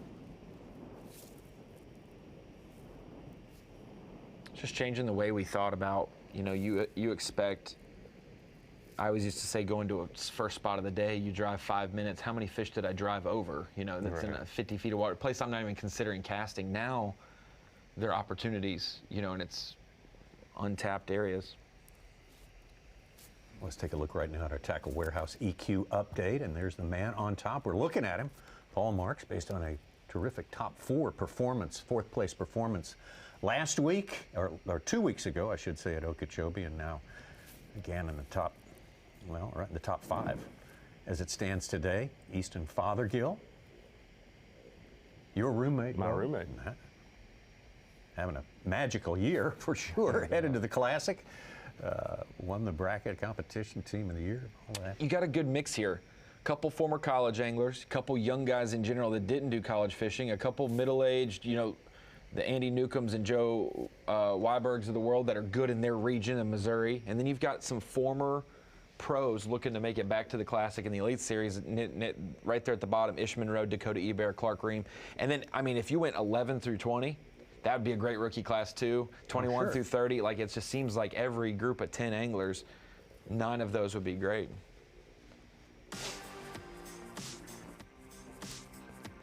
All right, Bassmaster. Have you heard of that? It's a new women's workshop series. It's going to be hosted by the Bassmaster staff along with professional female anglers. It's all about not just building awareness, but advancing the sport of fishing for female persons around the world. And a lot of attention being given to this right now. There's a series of workshops, one at the St. Johns River coming up in April, Wheeler Lake in Alabama in June. In August, going to be having a workshop up at the St. Lawrence River. Different things taught at these workshops, fishing fundamentals, lure essentials, knots, seasonal patterns, rods and reels. We'll discuss industry opportunities if perhaps some of these women would like to get into the industry. It's a lot of good opportunities. Bassmaster. The next generation of St. Croix Mojo Bass and Mojo Bass Glass deliver breakthrough levels of comfort and control.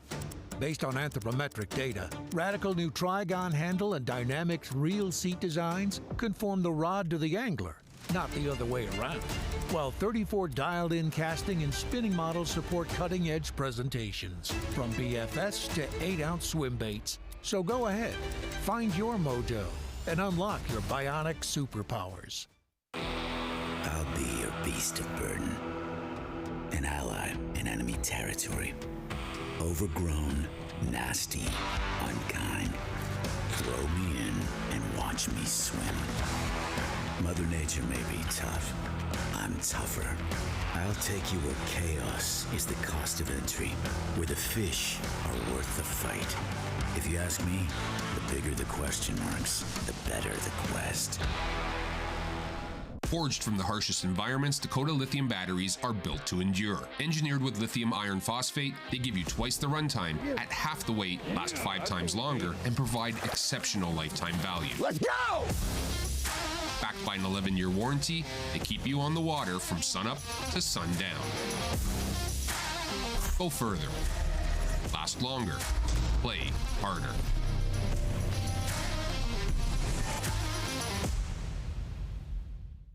When you go rogue, You make your own fun, no matter what it looks like.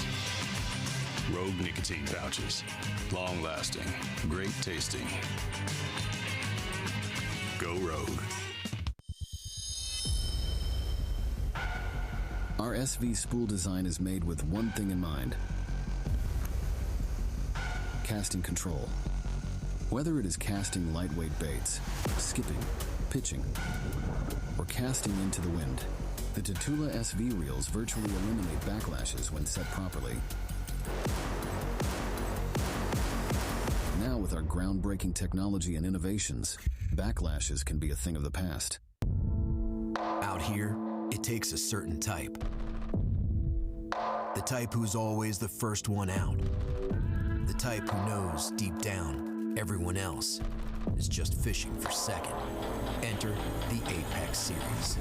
See more fish. Seize more victories. Settle for nothing less. With unrivaled clarity, it's the top fish finder for the most demanding type of angler. Only from Humminbird. Every day, we live to serve you. On the farm, our tires work as hard as you do, ensuring a bountiful harvest. We empower your discovery beneath the surface. We stand tall with you to conquer timber. We maximize efficiency in an interconnected world. We help you build the foundation of tomorrow. No matter the job, we know that your success is our success. Because at Maxim Tire, we get the job done. When you go Rogue, a top 20 playlist doesn't set the mood.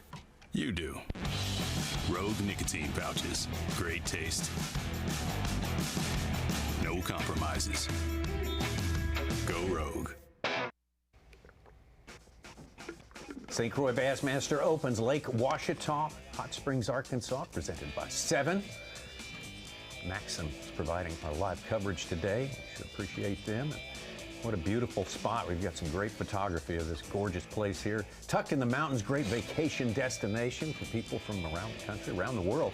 Take a look at our unofficial leaderboard, and it is a local in charge. Probably the pre-tournament favorite, Jeremiah Kendi, has really gotten it done 3 days straight here. Super consistent. Has once again gotten himself over 15 pounds today.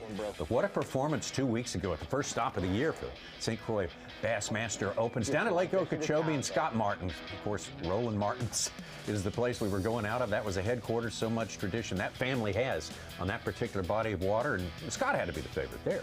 Yeah, 100%, and local knowledge factored, but like he mentioned on the water, it's been 33 years since we had been out of Clewiston, and Clewiston means a lot in bass fishing lure and for the Martin family. Bo, how was it going out of Clewiston, a place that you probably grew up seeing footage of, but you maybe had never been out of?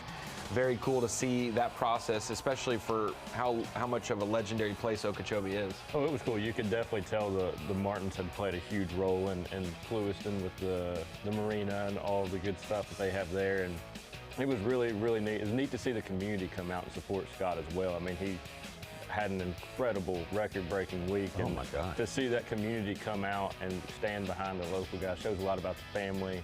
And just, it was a really cool week to watch unfold. I was glad I could be there on the final day to see it all go down. Yeah, emotional moment there for him and his family. And you were glad to a certain extent. You thought, you know. I thought I was cool until yeah. Well, and like everybody thinks that they may have a shot to win, but you come back and you're like, I left the dock 14 pounds back. Now I lost by 30 pounds. I guess it was crazy, the deficit that just, boom, how quick he grew it. 10 anglers left out here today. This is the third day. The second stop of the year, as we mentioned, on Lake Ouachita. 7 more after this. It's quite a commitment getting out there. Andrew Hargrove. Talk about what a big, 9 elites. That's what would pull the trigger for you, Bo? Pull the trigger for the elites? Yeah, it made you say, okay, I'm going to do it. I think it was just I went in my senior year of high school and fished one division of the Opens. I had a company come on that allowed me to do that, and I was able to go get my feet wet, but I realized pretty quick I didn't have what it took to be there.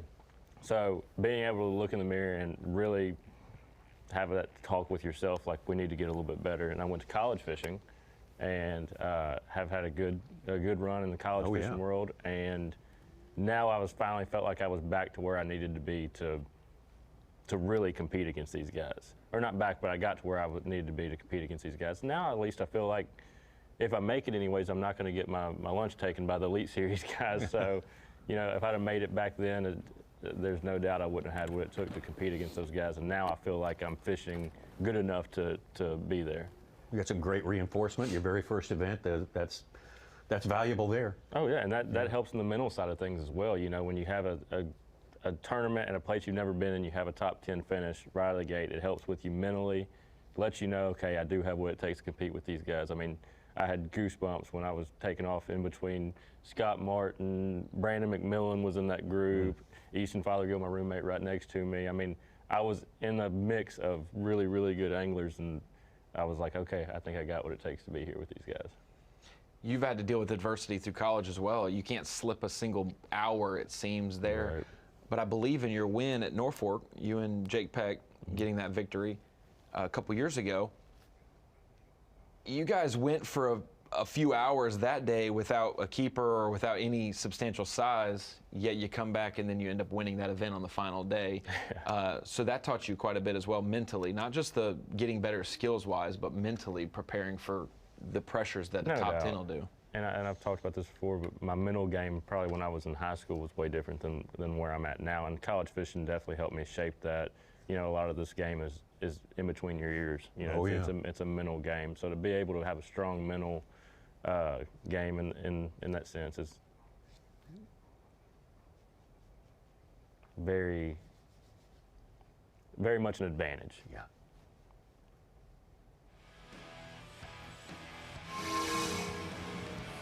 Let's take a look at college anglers in the field here. Trevor McKinney, Tristan McCormick. Boy, this is the all-star list. This is the top, the cream that rose to the top. Absolutely. Couple, all these bracket champions. I think the only one of the last 5 years not there is Louis Minetti from 2 years ago. But Easton, the representative, the honor to be able to fish the Opens as the college representative in a season. You don't want to underestimate that. And to come out of the gates in your first event, get a top 10, and then catch a 9-1 on the final day. Oh my God.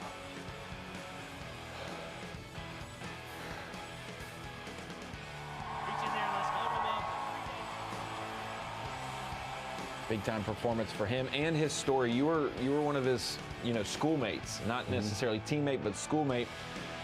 What he went through last year with Team of the Year, him and Nick winning Team of the Year, and then at the championship, when they get a top 5, he starts to have those headaches, those issues, and then ends up that he has to have brain surgery, and then gets cleared a couple days before the bracket.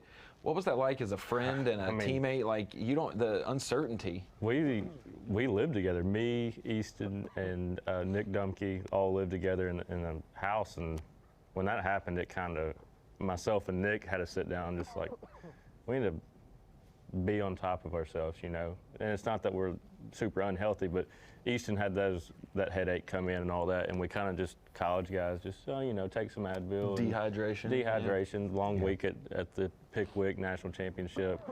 And then after a while, it started to act more serious, and we got him into the hospital, and he got scanned, and that happened, and figured out that he had a mass, and it was eye-opening. It was definitely eye-opening, and then stressful again in the sense that now he had the bracket coming up, and we had to, everything just had to come together right, and it did, luckily, and went on to win that. So it was really, really cool to see that story unfold, as well as be a part of it in a sense, and have to see it firsthand. Coming from Minnesota, does he talk much about Leech Lake? Or? He does. I think he's a little excited about that. Is he? Okay. I'm excited Are you? about that. I'm very excited about it. I think that's the most excited one. Randall Tharp said he was excited about it. A lot of guys said they were. I'm really looking forward personally to the smallmouth swing, and more than anything. Well, explain how you're telling me, I talked to Easton and you, that you kind of got the southeast part of the U.S. covered, and he's kind of got the northern smallmouth fishing covered, and you guys are kind of sharing info this year. No doubt. I mean, being roommates, you work together, you want to see each other do good, and last summer I actually went, I told Easton, I said, man, there's one thing I don't know, and it's smallmouth, and it's just killing me that I don't understand smallmouth fishing. He said, come up to Minnesota, you got a place to stay as long as you want, and I'll teach you. And I drove up to Minnesota, spent the whole month of July up there, and I mean, I did a lot of fishing on my own, learning on my own, but I had multiple days where I spent in the boat with Easton, and I sat in the back with my notebook in my hand and just took notes, asked questions, and let him teach me what I needed to know. So to have that friendship built through college fishing, and to see that might be what one of these days puts me in the elites, is a smallmouth tournament. I can go, Easton taught me I needed to be doing this, and that could be a difference between making it in this game and not. So really thankful for him to shine some light on something that wasn't necessarily my forte. Well, I mean, it's even the opposite what the northern folks learn when they come south. That's why he chose the University of Montevallo in Alabama from being from Minnesota. I wanted to get a different perspective on the world. And I remember in a college championship in the heat of the summer, School and Fish Galore and the Swanson brothers from Bemidji State up there in Minnesota said that they had no idea in practice when they saw him, like, what was going on. Like, they don't school like that up north. And so they were like, what do we throw at, and they're just trying to figure it out. And then they end up getting a top 10 in the college championship off schooling fish. And it was their first week doing it. So it was something brand new they got to learn, just fishing a different region from where you're from.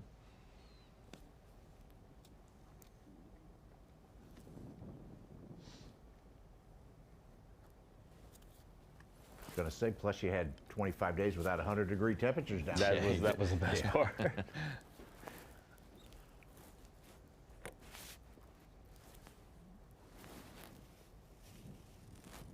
Now Schroeder has moved into second place with 12.2. The 3-pounder, he's 6.14 back at Kindy now.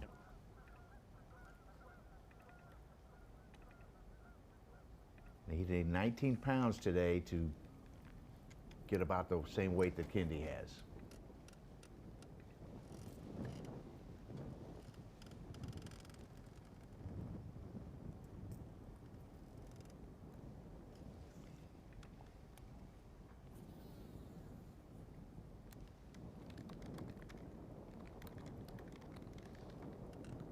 And you notice Schroeder's fishing dirty, shallow water, and like we talked about earlier with the dirty water moving with the currents in this lake. It's not stout current, but it does move in that dirty water, the sections down the river and things like that. He could be getting into an area that he hasn't even tapped into yet, and the potential for a big stretch of bank or something that produces a lot could happen just because some dirty water might have moved in, and that might be where he is now. Do they generate at the Blakely Dam, or is that further? They do there? At the Blakely Dam. And the big thing is keeping the lake below Lake Hamilton at a consistent level. Until a certain, what's the time, Memorial Day or before that, or? They drop it. I think so. I think you're right. Comes back up. So they're managing that lake, and it's affecting Lake Ouachita. Not in a bad way, but it affects the water level in Lake Ouachita a lot. Yeah.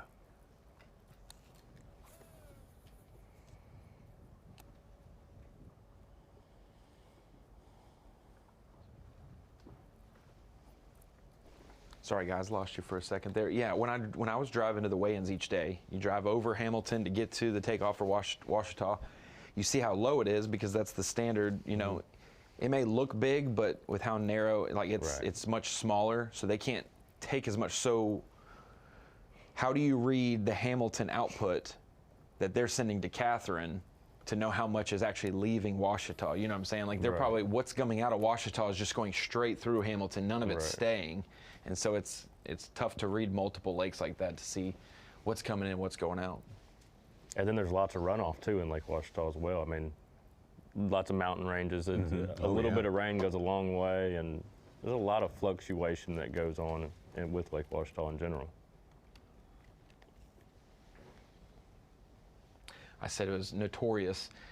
It seemed like a lot of Arkansans didn't like when you'd have a one-day BFL or something at Ouachita in January or February because hold on just a second, Blake Schroeder's hooked up.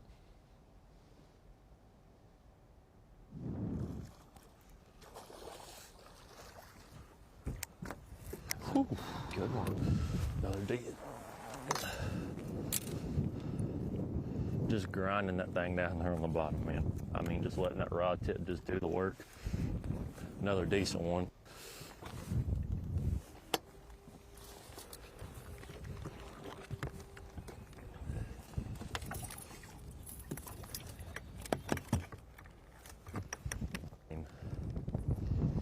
We got some work to do, but that's a start right there for sure. Up to 12-2 on the day, 6-14 back of Kendi. Blake Schroeder working on that deficit, and it's a big one. But hey, a little at a time, you never know what he might be able to get done in the last hour and a half of fishing here. Jeremiah Kendi, though, still firmly established on top of that leaderboard. Christian Ostrander having gained some ground in the past couple of hours, to be sure. And all the rest of our 10 anglers out there on Championship Saturday, Lake Ouachita. What a place. We got more fishing on the way.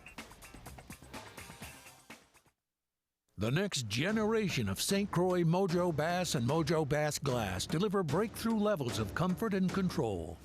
Based on anthropometric data, radical new trigon handle and Dynamics reel seat designs conform the rod to the angler, not the other way around.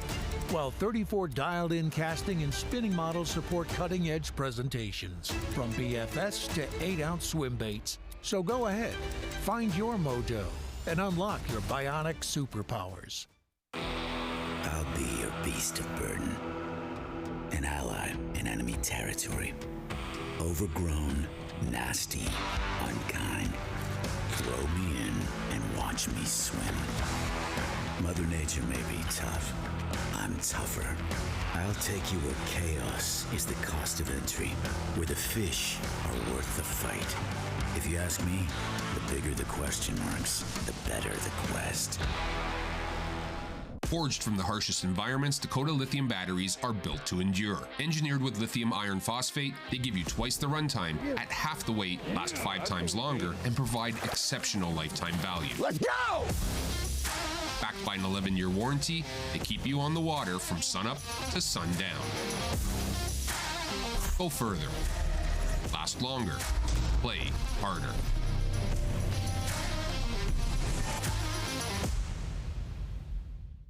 When you go rogue, you make your own fun. No matter what it looks like. Rogue nicotine pouches. Long lasting, great tasting. Go rogue. Our SV spool design is made with one thing in mind: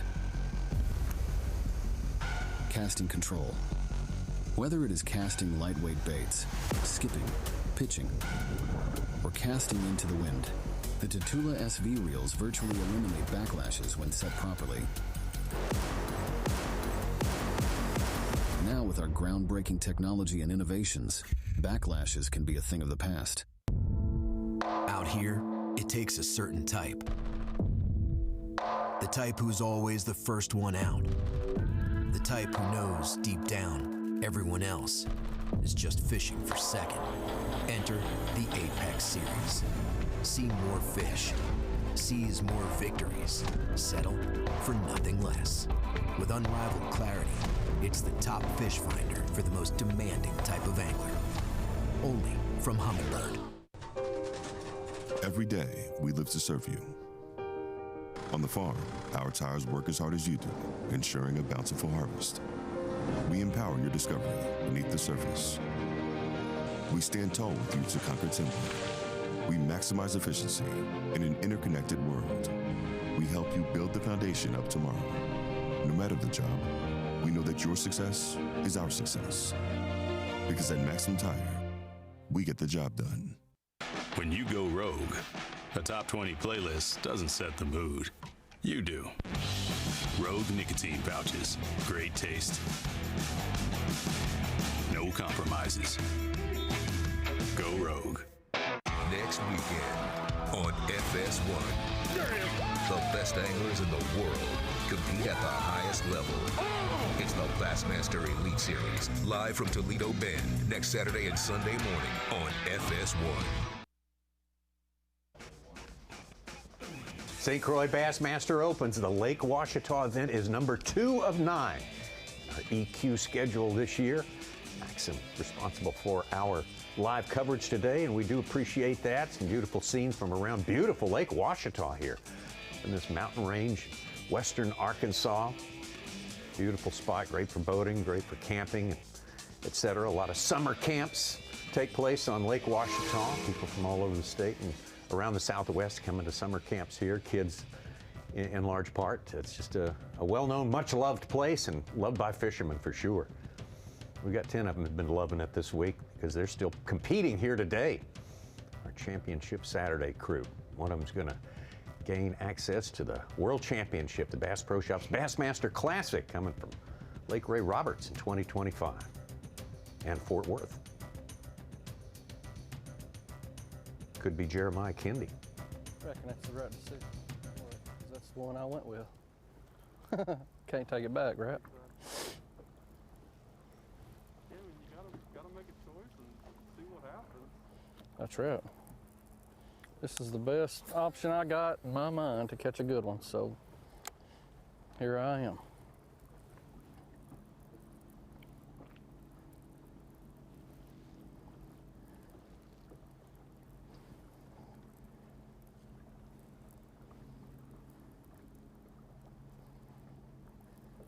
It's high noon. I get the feeling it's still cold out there, Bo. It looks like it's still a little bit chilly. We're wrapped up still. About 40 degrees now, Tommy.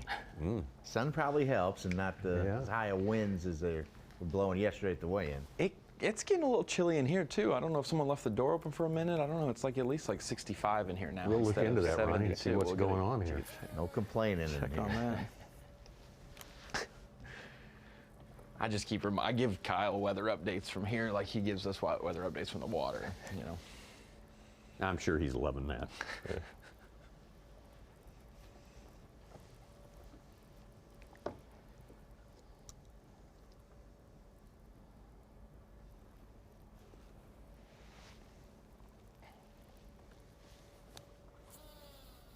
There's your top 5 across the bottom there. Blake Schroeder of Texas, Christian Ostrander from California, Matt Baker, another Arkansas angler, in 4th place. Got a Canadian angler in the field, Evan Kung. Not just a whole lot of wind, is there? There's enough, though. Plenty to catch them.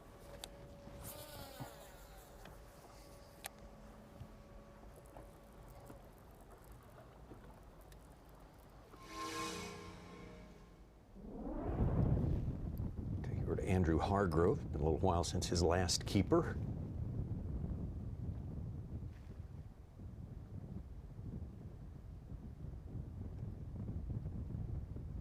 Only 5 of the 10 have limits. He's stuck on 2.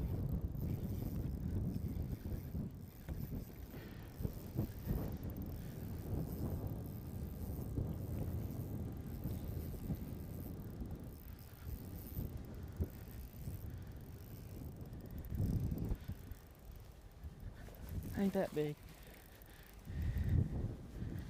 But I will take it. Spot. Come here. Ah. Come here. Gosh, that was ugly.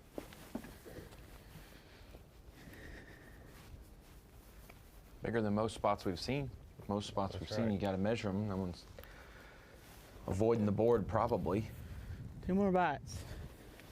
2 more bites and I'll be happy. Let's put a cold tag on him. I'm probably gonna have to fizz him in a minute. There's some fizzing going on. Andrew has a tendency to be a little bit negative, not in a bad way, but just down on himself. I checked in yesterday after he had 19 on day 1. I said, "How'd you do today?" And he said, "Not good." He said, "I got 12, 13 pounds." And I was like, 12, 13 pounds is not good enough. Tough, man. Actually, you're going to be fishing tough. tomorrow. What are you talking about? He led for almost the whole way as well. And grinding.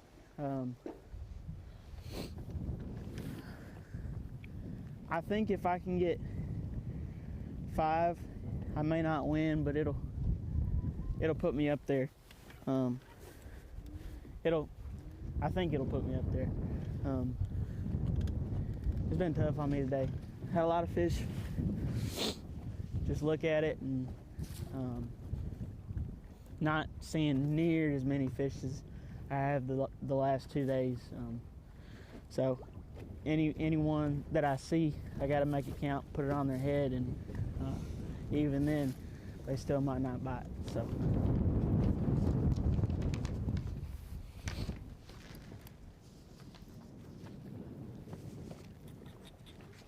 Started third, fell down. Now he's back up to fourth with 3 fish.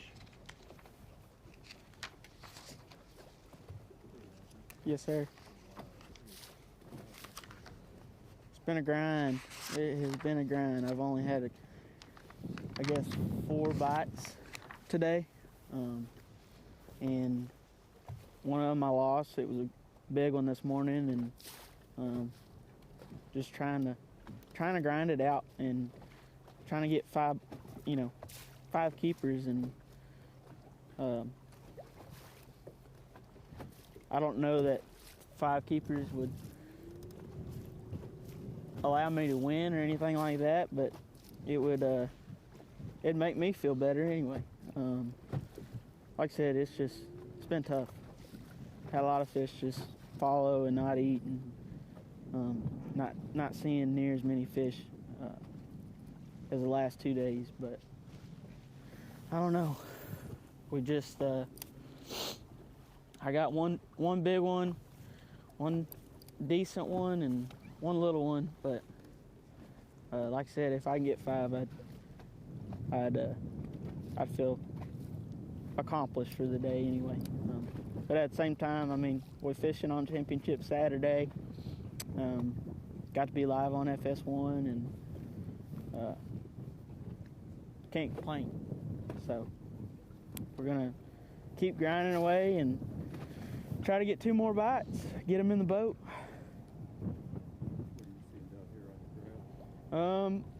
Most of it, I mean, it's just a big point, or the flats up here, like I said, and there's some hydrilla and stuff like that, but there's brush piles out here and the deeper stuff. That last fish came on that far brush pile, 70 feet out there.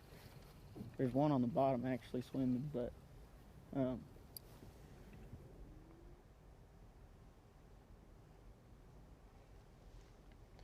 Is there a time, Bo, when it's a timber deal versus a brush pile deal?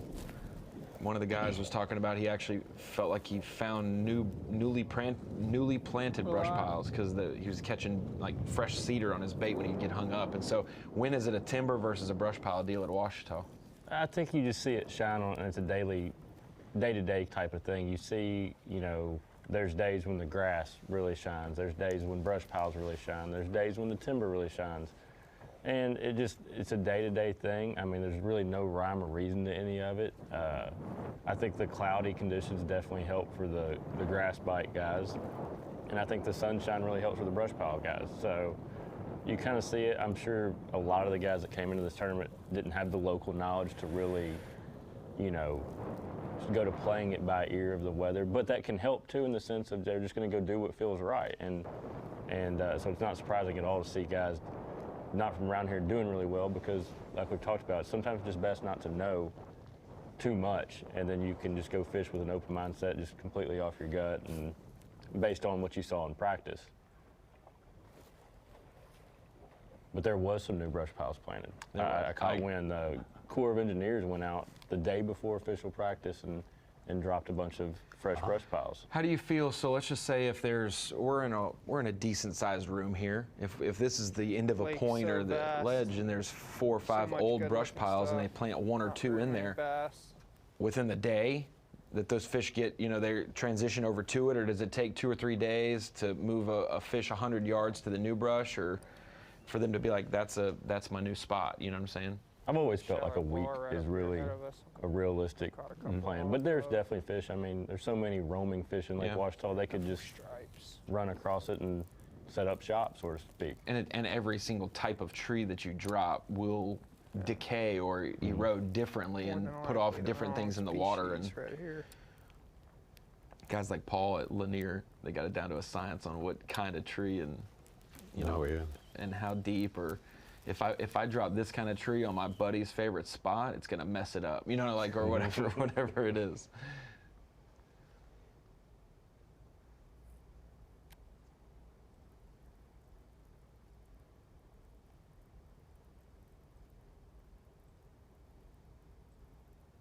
I know it. Normally with the northwest wind, there's always a bite here. This lake is chock full of crappie. I'd like to have it. I mean, during practice and stuff. And catch it. I bet I caught it. And nearly every one of them was over 2 pounds. They were giants. They're giants. I mean,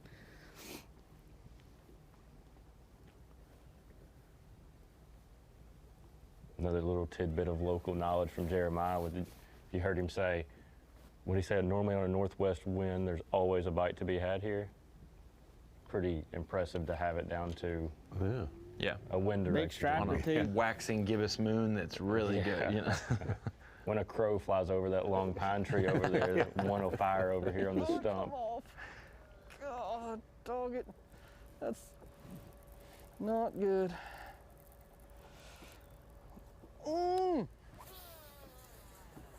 Right where he's supposed to be, too. Dadgummit.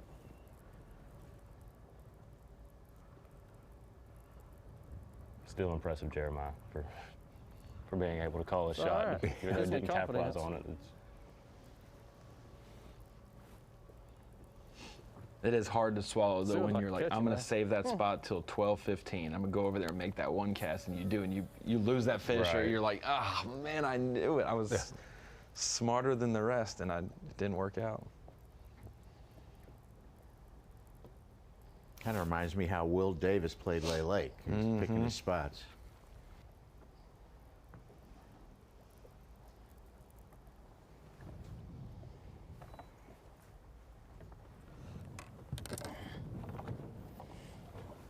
And there's a level of strategy too, you know.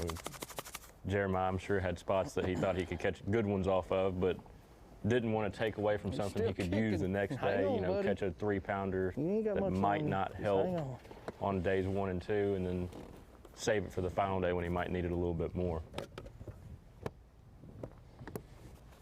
Did you hear? I was at the end of the dock. He was the first boat to check in. And I noticed, hey, that's the guy who's been leading on Bass Track. Well, I interview him first and then tell him, then you're leading on Bass Track, because we could tell him after he checks in. Once they check in. Yeah, he was kind of happy with that. I'd be stuck on him.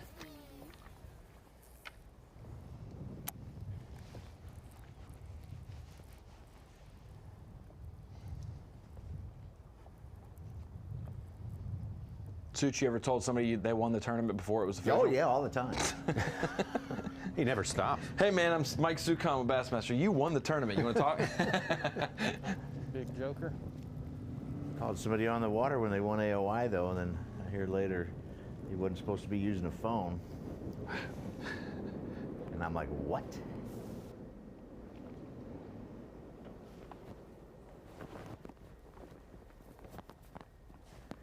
There we're fizzing.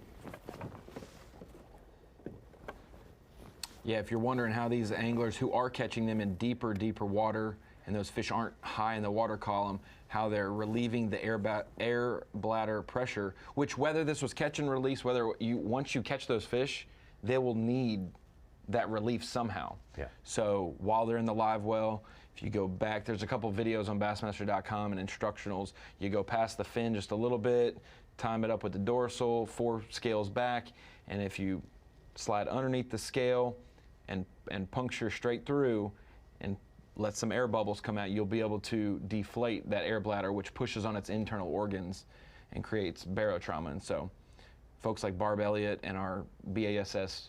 conservation director, Gene Gilliland, have been vigilant in teaching Elite Series pros so they can teach the next generation.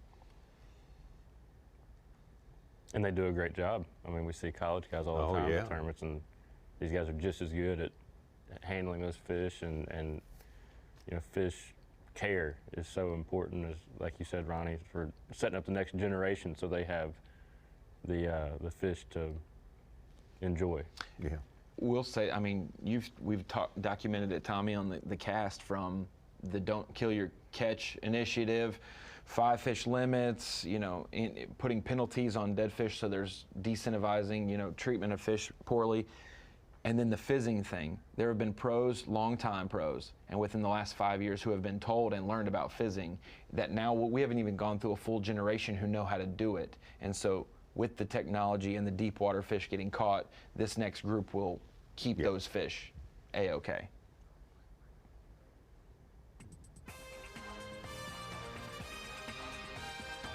Clock is ticking away. Championship Saturday here at the St. Croix Bassmaster Open. Lake Ouachita, 10 anglers all chasing one man. Jeremiah Kendi, of course, in about 4 days, starting next Thursday. The Gamakatsu Bassmaster Elite starts the Bassmaster Elite season for 2024 at fantastic Toledo Bend Reservoir. So much history there, so many incredible tournaments, and certainly on an upswing by all accounts. And we cannot wait to get there. Begins February 22nd, goes through the 25th. See it right here on Bassmaster.com. The next generation of St. Croix Mojo Bass and Mojo Bass Glass deliver breakthrough levels of comfort and control. Based on anthropometric data, radical new trigon handle and dynamic reel seat designs conform the rod to the angler, not the other way around.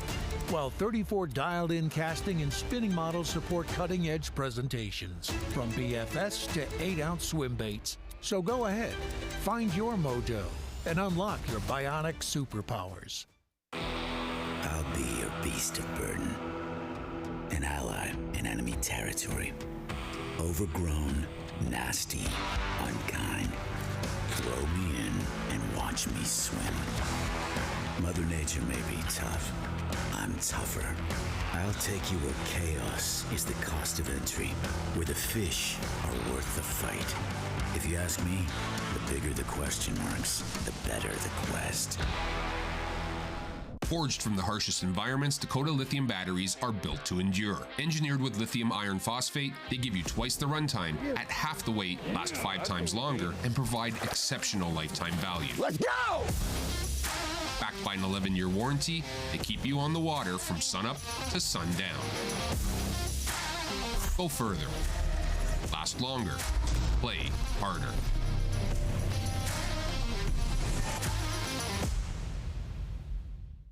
When you go rogue, you make your own fun.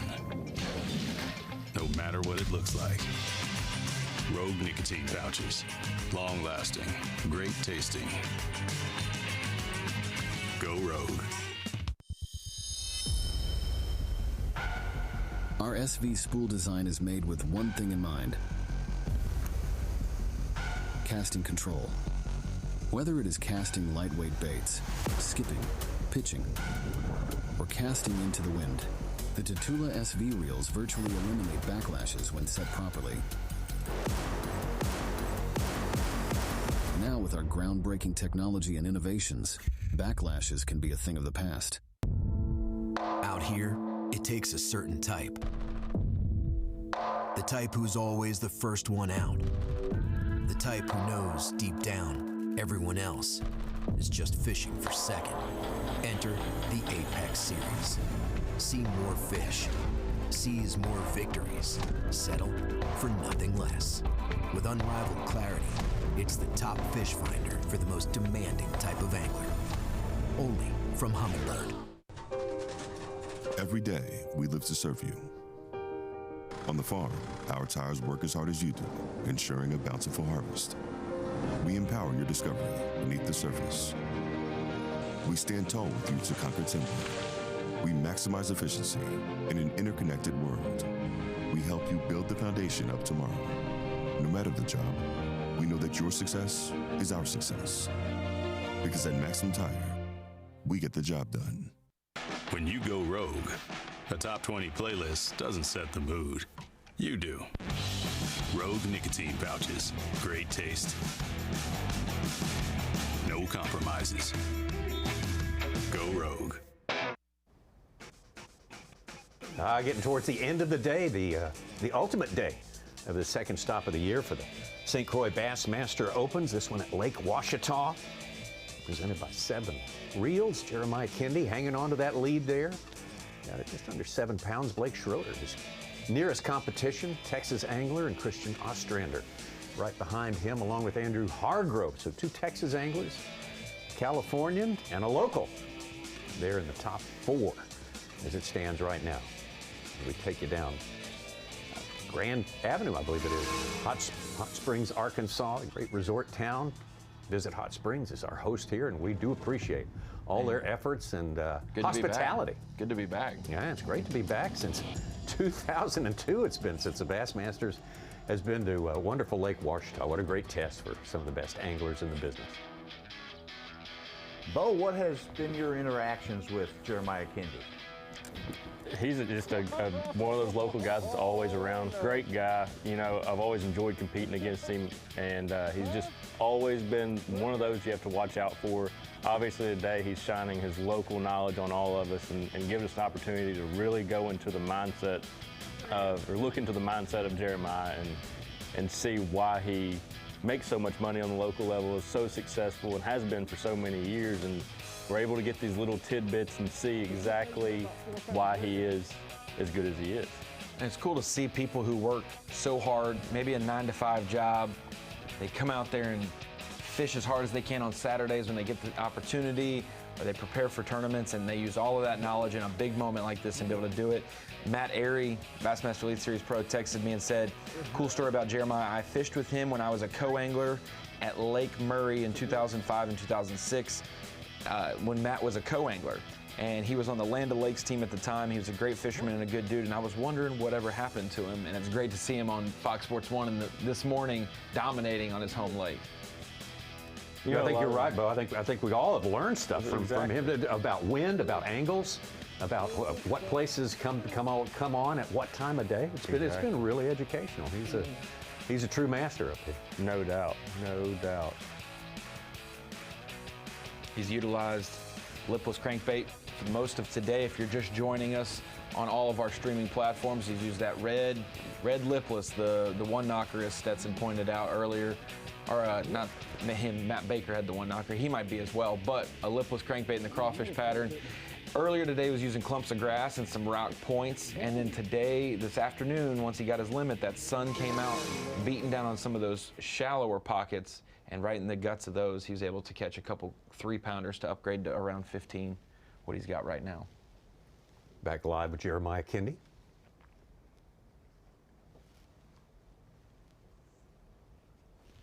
He's fished 10 opens. The last one was here in 2002.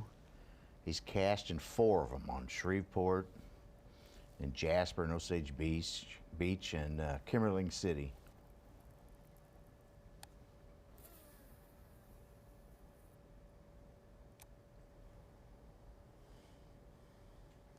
About 5,500 in bass earnings. He's going to make times that 10. Times 10, yeah, about times 10. With another 20% kick in there minimum for the Classic. We were talking about that last night. Up at the Classic. You win almost 50 grand this week. I'll reinvest 4,000 in to fish the last 2 of the division to make 10 next year at Ray Roberts minimum. It's a good bonus. Return on investment. Favorable arithmetic. Yeah. Well, he's got to fish the next 2 opens in this division, though, and he was asking yesterday at the trailer how to enter him. Yeah. And I think Hank was messing with it. Nope, full up. Yeah, what he said, I'll get you on the waiting list. Sir, we're closed for today. Yeah. But with this, each division's different. Yes, we have 165 anglers fishing all 9 opens, but each division's going to have, you know, a certain number to get to that 225. We won't go over 225. We were at 223 or 224 at the first open, 199 which is the here. Division 1. We're right at 200. So 25 spots, you know, in theory for Division 2. They're asking him a question. Well, the water temperature right now is 46.5 to 47. And right now I'm fishing a little high spot with some grass on it. It's got a deep channel right on the back side of it, and I'm kind of in a saddle right now, throwing out to the high spot. Just trying to catch a big, and it's just a good spot for big ones to sit on.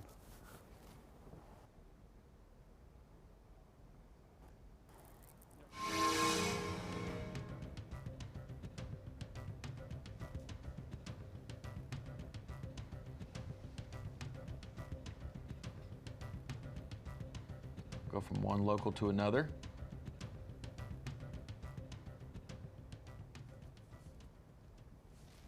Seems like Matt's made his way towards a gut or a back end of a ditch in this pocket. Matt just a few ounces behind second place Blake Schroeder. Matt started the day in second.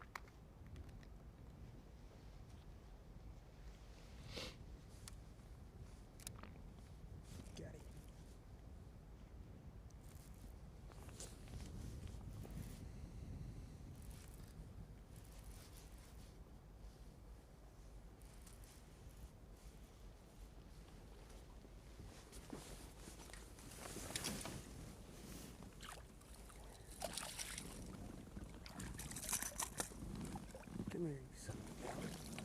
Got him. Got hooks on my jacket. Oh, that's a hard fought 5 there.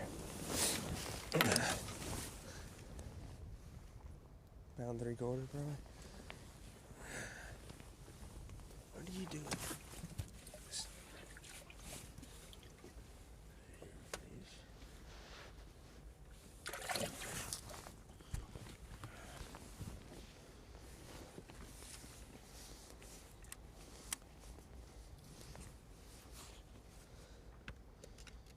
Limit for Baker means there are 6 of our 10 with a limit.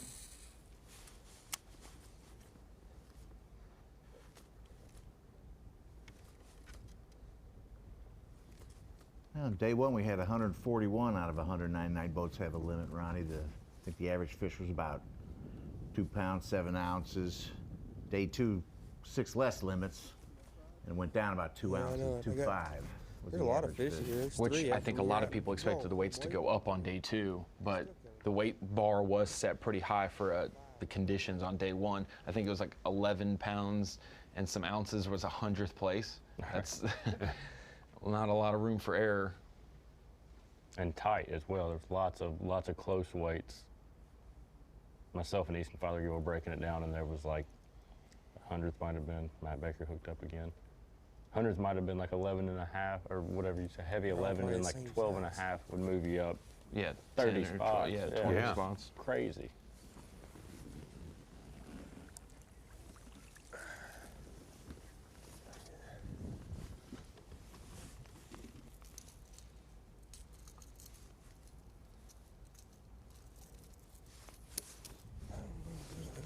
It's going to be close on that one.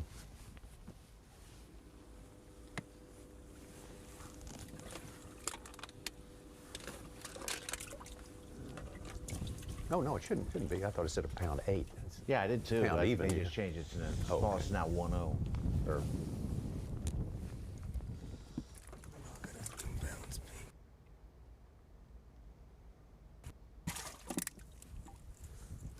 I still, there's no way we don't have a 5-pounder today. And whoever, if someone catches a 5, if Kendi does it, he's going to run away with it. If someone else below, you know, you've got from second at 6:14 back to Andy Newcomb, 9th, 12-1 back. That's a 5-pounder and a couple ounces, separating, you know, 9th to 2nd.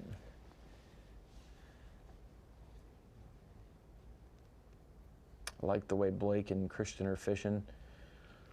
Been able to cover a lot of water today, both of them, and mixing in a lot of different baits, but bladed jig's been one for Blake that he's leaned on a little more than others, and Christian's been using a spinner bait, been using a crankbait at times. Kind of looks back on what we were talking about earlier, guys picking their strengths and running with it. You know, you can tell Blake and Christian both like shallow water fishing, it seems to be, or at least that's what they felt like they could do. And you know, you look at Christian, I don't think he has a spinning rod that I can tell on the front deck. If Blake has one, it's not many of them, and man, he is just all in on what they're doing. Both of them are all in on what Really they're not doing. digging it up here today. Yeah, it was good, but I am not digging it.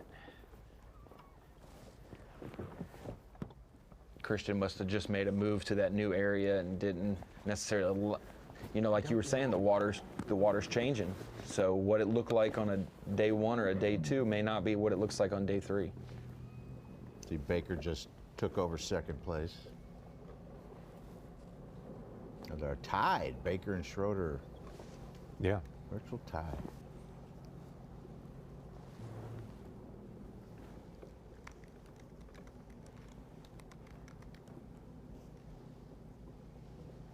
And Hargrove doesn't have a limit, correct?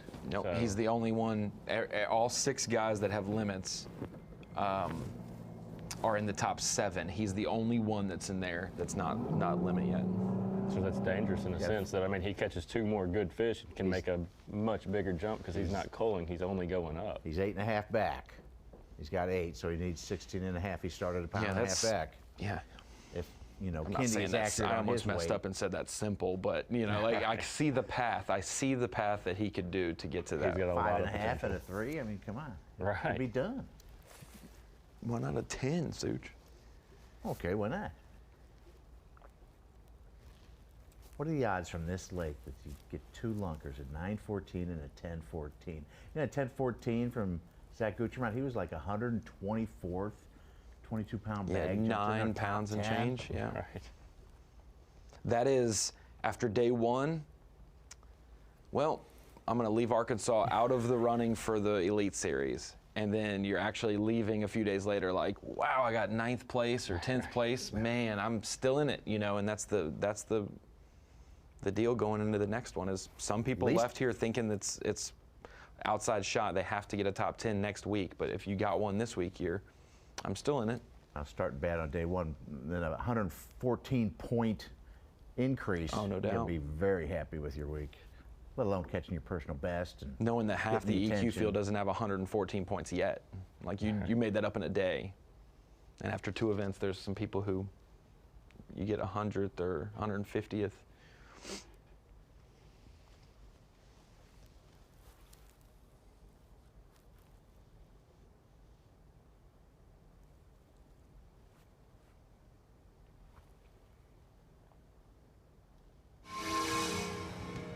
And Kindy has not put it away with 15 pounds on Bass Track. The other guys were within, you know, limits that they've caught this week of catching them.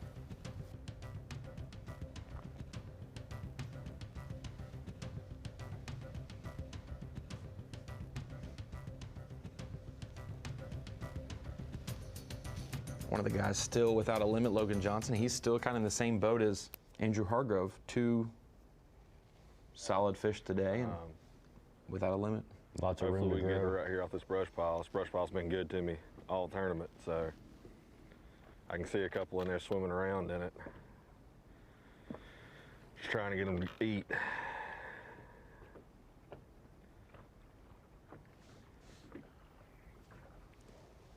Still got a little bit of time.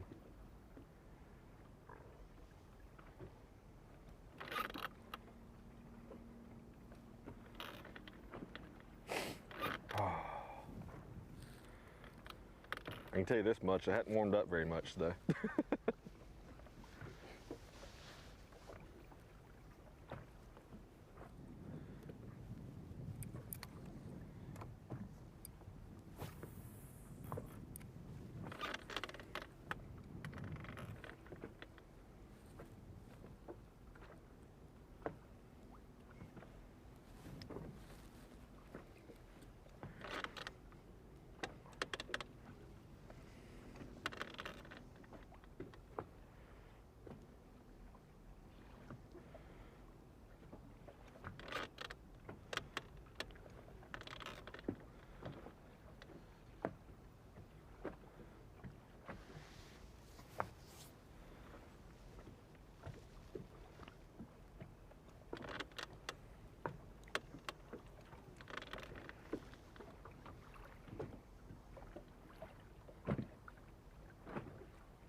Logan Johnson, as it stands now, 13th in the points race.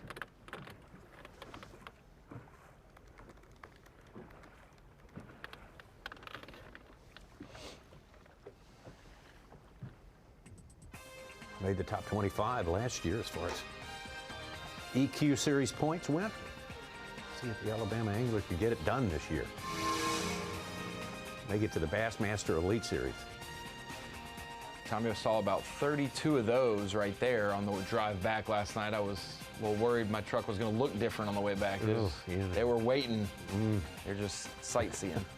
Don't forget the weigh-in coming up 3:45 Eastern Time right here on Bassmaster.com.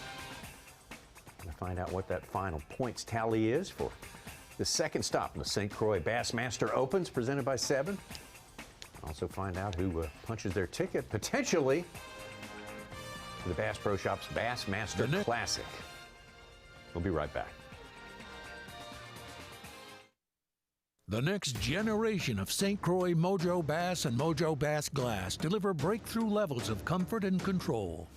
Based on anthropometric data, radical new trigon handle and Dynamics reel seat designs conform the rod to the angler, not the other way around. While 34 dialed-in casting and spinning models support cutting-edge presentations, from B.A.S.S to 8-ounce swim baits. So go ahead, find your mojo, and unlock your bionic superpowers. I'll be your beast of burden, an ally in enemy territory. Overgrown, nasty, unkind. Throw me in and watch me swim. Mother Nature may be tough. I'm tougher. I'll take you where chaos is the cost of entry, where the fish are worth the fight. If you ask me, the bigger the question marks, the better the quest. Forged from the harshest environments, Dakota lithium batteries are built to endure. Engineered with lithium iron phosphate, they give you twice the runtime, at half the weight, last 5 times longer, and provide exceptional lifetime value. Let's go! Backed by an 11-year warranty, they keep you on the water from sunup to sundown. Go further. Last longer. Play harder.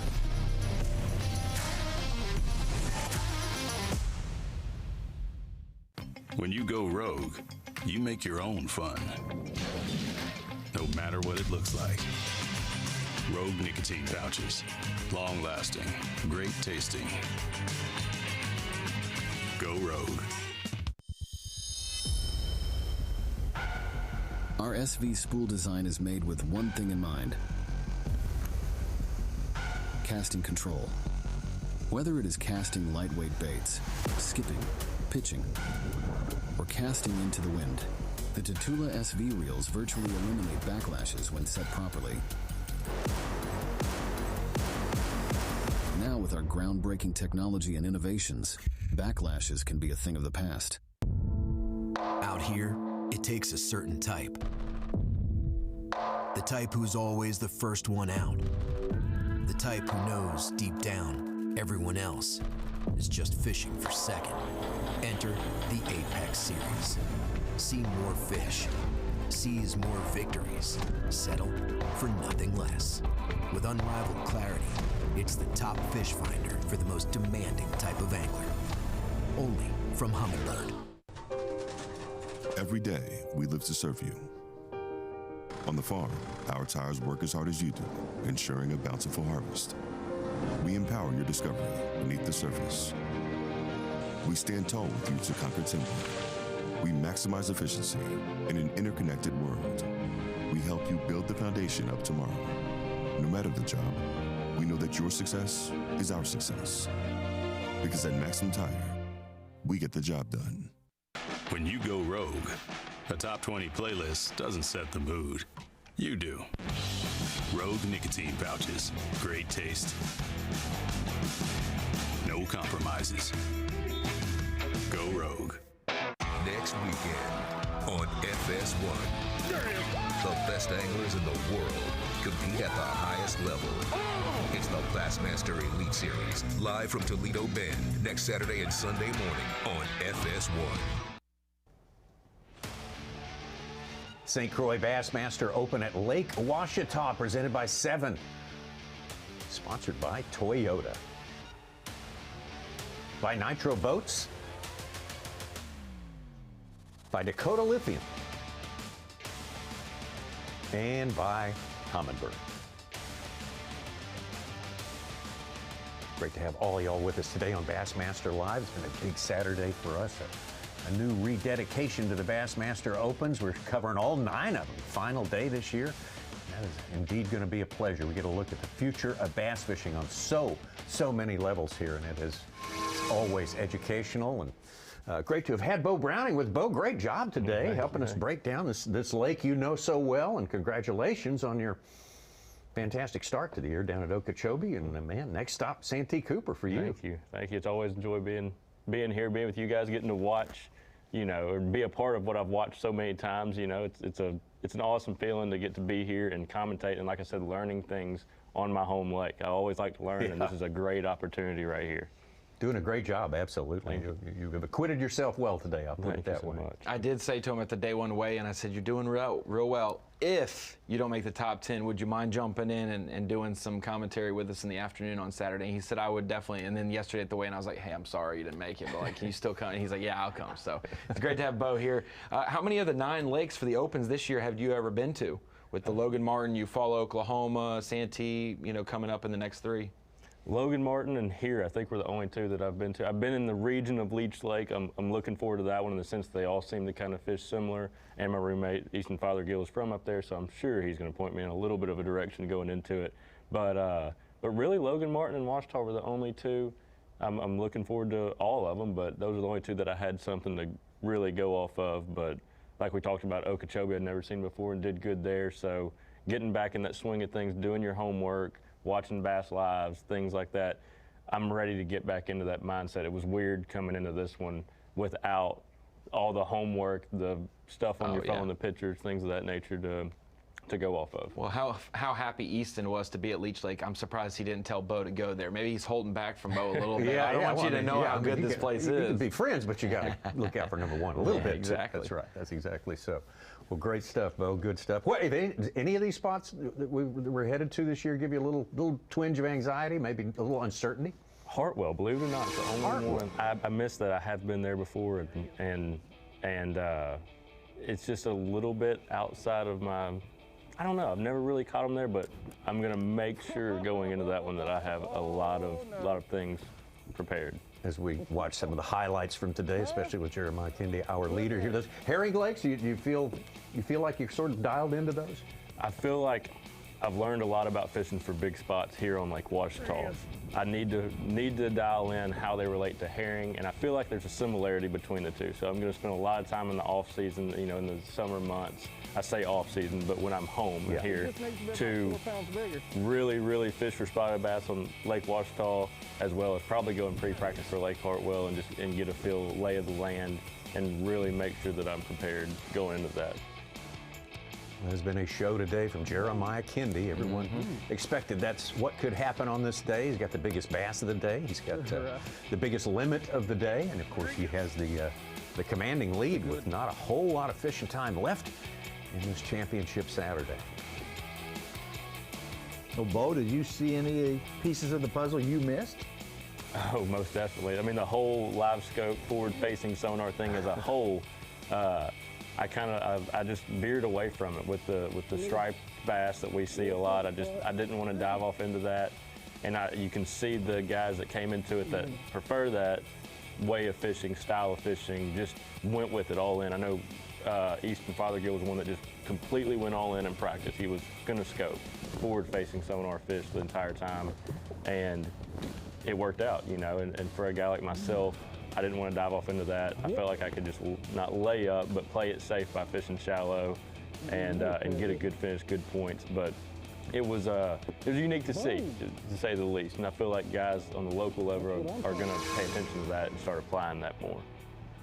3 different days, 3 different weather situations here during the course of this tournament. And these guys, hats off to them for dealing with all of that, for sure. Welcome to Arkansas as we see Jeremiah close to the bank, but far off of the main bank. He's out in a cluster of islands right now, it looks like from the map. But Bo, to see someone who's put in a bunch of time, it's pretty impressive to see Jeremiah and Matt Baker. You always hope, I said this about Will Davis, you're a rookie on the Elite Series, you come to your home lake. I would love to be able to beat, the best of the best. I'd love to beat, Kobe Bryant, LeBron, in basketball in my home place. And to see Will get to do it, and then all of a sudden you see Jeremiah and Matt Baker rise to the top at their home lake's got to be cool. It's good, it's good to see. There's certain guys, EQ guys that don't like to see local guys coming in and getting in their tournament, but it's cool to see a guy like Jeremiah. This is his chance to dance with the big dogs, if that makes sense, and to see him shine is really, really neat. And good guys, doing well is just always, enjoy seeing that. And you kind of pull for him to, everything to fall into place so he can go to the Classic. Should he win this one here, you want to see him. It's a huge opportunity. Get the ultimate stage. Exactly. It's a huge opportunity. Their chance to dance with the guys that they've grown up watching, just like all the rest of us. I thought it was the local guys didn't like the pros entering their tournaments. That's the funny misconception, because the pros are the ones who spend the least time on their local lakes because they're traveling around the country. Right. And now it's like, you guys are well prepared. It is probably hard to not fish for 2 or 3 weeks leading up to the tournament, like for the off-limits portion. And the fact that 2 or 3 weeks before this tournament, it was 7 degrees the entire week with ice and snow. Probably, I don't know how much it may freeze over, but I guarantee you some of the backs of the creeks might freeze over. No, definitely. And, if Grand Lake froze a little bit in Wolf Creek, some of those Ouachita run-in creeks, no doubt, would stay, unfrozen, but some of the stagnant ones would. Wish we could pull up right there again, do what we did earlier.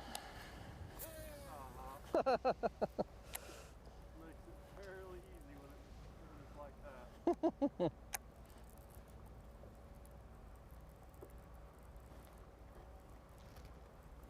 think Jeremiah has a good sense that he may have gotten the job done today. I think so. He was all business before we got started today, and he is like loosened up considerably. I can guarantee you. And he's probably realizing it's fishing a little tougher today too. And we need Bowman, who was out there with him earlier, just to be like, Matt's got 22, and just keep him going. We need a little bit of fire out of Jeremiah this last hour. Oh, nobody deserves that. Surely.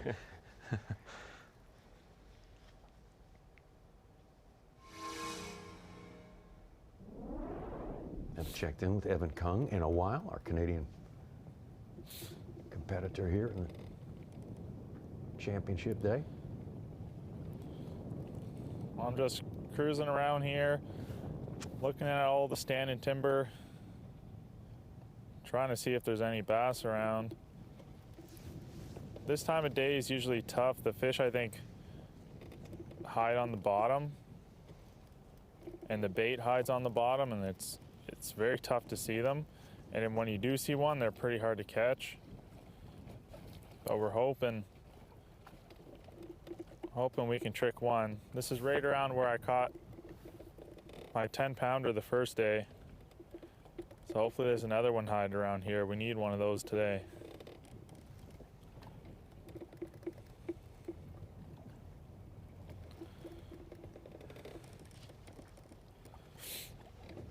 His 5 today are 2.5 pounds less than his single big fish. But if he duplicates that weight with one fish here, he's in the lead, Suits. Yeah.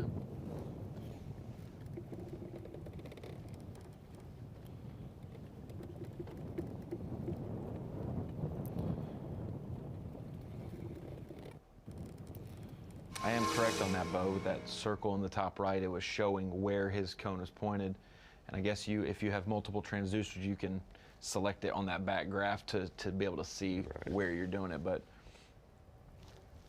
interesting use of the technology for sure.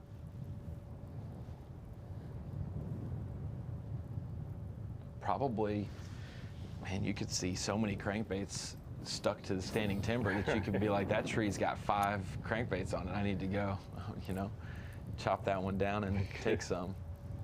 Help them out on their next trip. They don't have to cast and get stuck to it. They'll cast past it.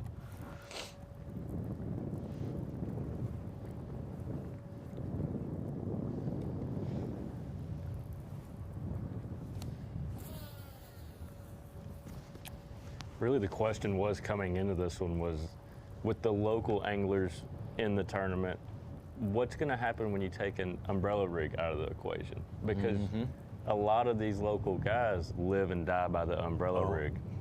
So taking that out of the game and making them fish with more traditional lures, and it was interesting to see the guys that really shine, like Jeremiah and Matt Baker. I know Matt Baker especially is a big, Jeremiah's right in his element with throwing a lipless crankbait. I mean, he's been known for that for years, but Matt Baker was one of those guys that was really, really good with an Alabama rig, so it was kind of interesting to see him adjust and pick up things like a jerkbait and you know, do some forward-facing sonar fishing without that umbrella rig in play, and obviously has caught him well good enough to be here on the final day and show that he's a lot more diverse than the cheater rig, as everybody likes to call it.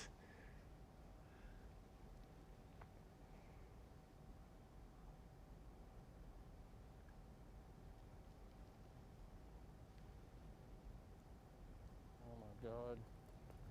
There's like 4 or 5 of them sitting on top of the grass right there.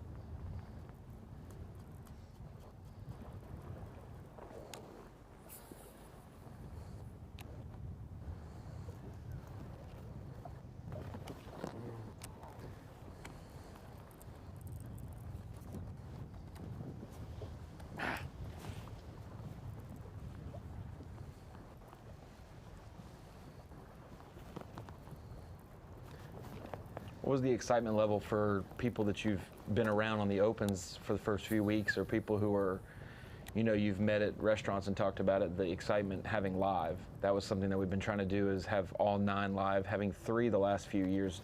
We honestly, during COVID 2020, when we started doing opens live, boat to boat, then we put them in the boat, and now we're doing all 9. Was there a buzz, excitement that, hey, this platform is going to be now available for all 9? Oh, definitely. You know, B.A.S.S does a great job in general of setting up a platform for guys on this level to really push their brand, start their name, and get in front of the faces of potential sponsors, support their sponsors, and the fans. You know, so when all of us heard that we were going to get the opportunity to have B.A.S.S live at every tournament in the boat with us, just like the Elite Series guys, it's really up the ante a little bit. You know, you want to start making those top 10s even worse than you did before, because that's a great opportunity. I know at Okeechobee, myself and Easton looked back on that one and we were like, think about all the followers that we got on social media that now plays such a big hand in sponsorship, dollars and things like that. That did a lot for us specifically, you know, in that tournament for many reasons. Not only was it just cool, it does a lot for you. So that's a game changer in the opens now for these guys competing, not only to make the elites, but for B.A.S.S lifetime. Yeah. How many backgrounds have you seen on the live today where you've caught bass at Ouachita? Because every one of them. Every one of them. I don't catch fish like you, and I hadn't fished in a long time, but I'm excited for Christian to get up to that end of that point straight ahead. Like I know exactly where he's at, and I think I caught like maybe a 10-ouncer there one time or something, you know.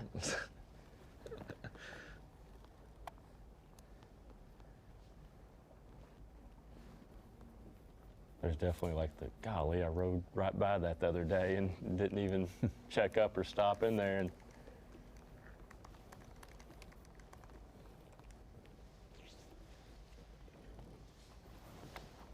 yeah, if you were checking up and stopping at different spots, you would never get to the full RPM capability of your boat. It would just move.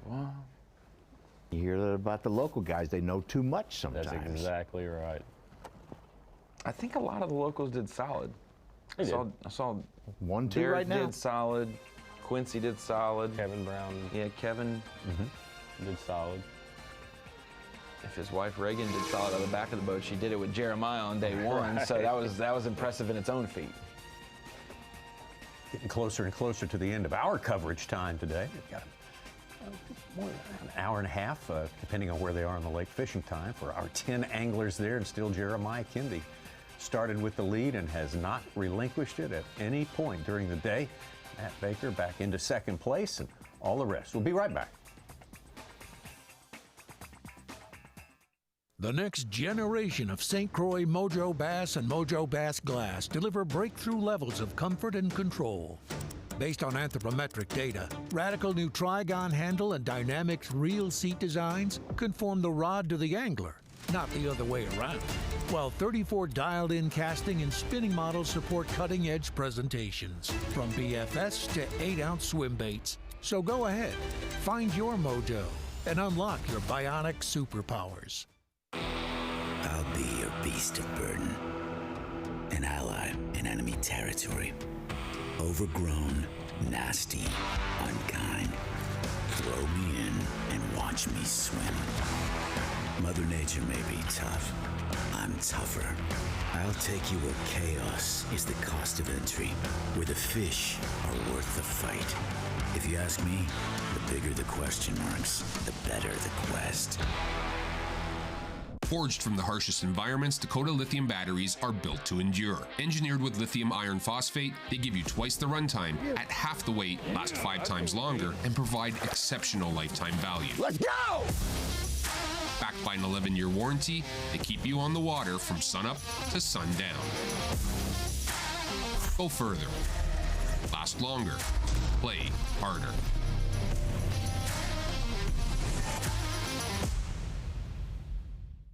When you go rogue, you make your own fun.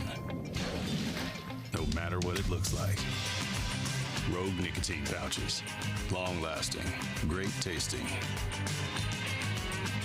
Go rogue. Our SV spool design is made with one thing in mind: casting control. Whether it is casting lightweight baits, skipping, pitching, or casting into the wind, the Tatula SV reels virtually eliminate backlashes when set properly. Now, with our groundbreaking technology and innovations, backlashes can be a thing of the past. Out here, it takes a certain type. The type who's always the first one out. The type who knows deep down everyone else is just fishing for second. Enter the Apex Series. See more fish. Seize more victories. Settle for nothing less. With unrivaled clarity, it's the top fish finder for the most demanding type of angler. Only from Humminbird. Every day, we live to serve you. On the farm, our tires work as hard as you do, ensuring a bountiful harvest. We empower your discovery beneath the surface. We stand tall with you to conquer timber. We maximize efficiency in an interconnected world. We help you build the foundation of tomorrow. No matter the job, we know that your success is our success. Because at Maxim Tire, we get the job done. When you go rogue, a top 20 playlist doesn't set the mood. You do. Rogue nicotine pouches. Great taste. No compromises. Go rogue.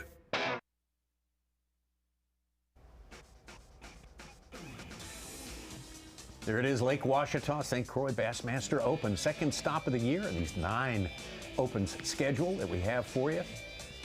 Presented by 7. Thanks also to Maxim Tires. Our live sponsor today. Loving all that stuff. Hot Springs. Visit Hot Springs. Hot Springs, so much history there.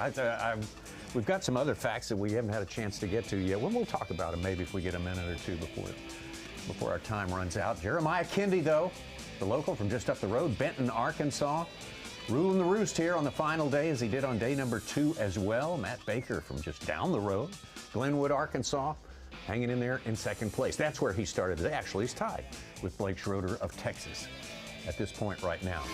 Neither of our top 2 anglers part of the EQ program, so top points are going to the 3rd place finisher today, should we wind up at the end of it all, as our Bass Track board just showed us there. Let's get out to Matt Baker right now.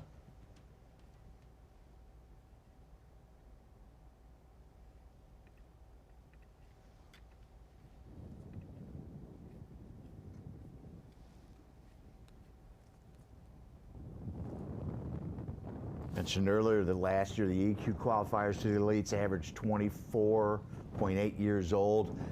This year with Ish in there at 49 and Clark Ream at 44, it's gone back up to around 31. We got a couple of old guys wrecking the curve there a little bit, Yeah. right? Joe Weiberg's 42. If you look at Blake Schroeder, he would be the top one. You were saying the two guys at the top, Matt Baker and Jeremiah Kendi, don't get EQ points necessarily. That doesn't mean that the first person gets 200. They'll just get the highest of any EQ guy for that event. So for Blake, currently, he came into today in 10th, which had him in 77th in the EQ points race, which basically he got 5 points at Okeechobee because of how tough it was for him. He got 5 points. He got 191 coming into today. Because he's moved up 8 more, he has moved up 10 spots in the EQ race just from those 8 points. So it's tight, and every point you're going to gain can help a lot.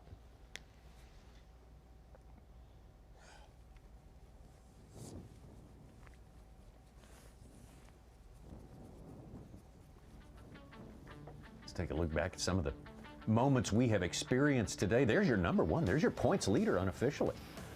In the EQ, Matt Marks from Georgia, coming Georgia, from Lake Lanier. Had a quicker start this morning than most. He was our first angler with a limit. Small, albeit, but living out there in the timber with forward-facing sonar. A little bit of grass mixed in as well. He found some patches where it was exclusively grass. But it's one of those deals where timing matters, and we thought maybe the mid-afternoon it would be an uptick for somebody like Paul, but maybe he's shifting around, trying some things, and trying to win this event. A classic berth would be great to knock out of the way 2 events into the season. He had a great tournament at Okeechobee to start his season here, so he is on the right track, man. A couple of championship Saturdays in a row, and his EQ experience. Andrew Hargrove, Moody, Texas. Been solid through the entire tournament. Absolutely. You said he's been living in that area of the lake where there's great consistency at times, but also great quality. And we've seen that today. You might not have a limit, but 3-pounders every time he sets the hook. And a lot of potential to move up, you know, with only having 3 in the boat. He's got 2 open spots to do no culling, just strictly beneficial fish. If he can catch 2 more keepers, he can definitely get up there with the quality we've been seeing and scare Jeremiah Kendi.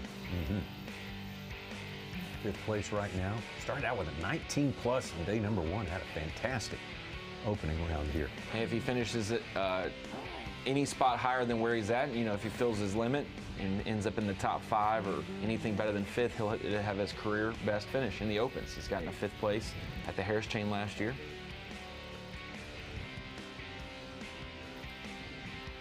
Spot.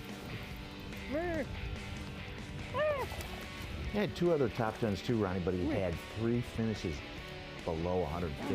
Yes. That was a little bit of a learning curve jumping out from college fishing to the Opens. Didn't get off to the best start. We did have some crazy weather in the first one, and then you have different fisheries you've never been to. Maybe Toledo was comfortable for him, and it didn't pan out. Things like that. As we go over to a new angler to the Bassmaster Opens, Christian Ostrand from California, Cal Delta region, jumping out after guiding and saving as much money as he could. One of his mentors, Ish Monroe, team partner when he is back home and in town. That's a good person to learn from on how to make it to the Elite Series. Ish is off to a great start, and Christian a top 5 right now at Ouachita. He's chasing Ish in the AOI points, or the EQ points. Ish is 8th, and he's 10th right now. He's moved up today.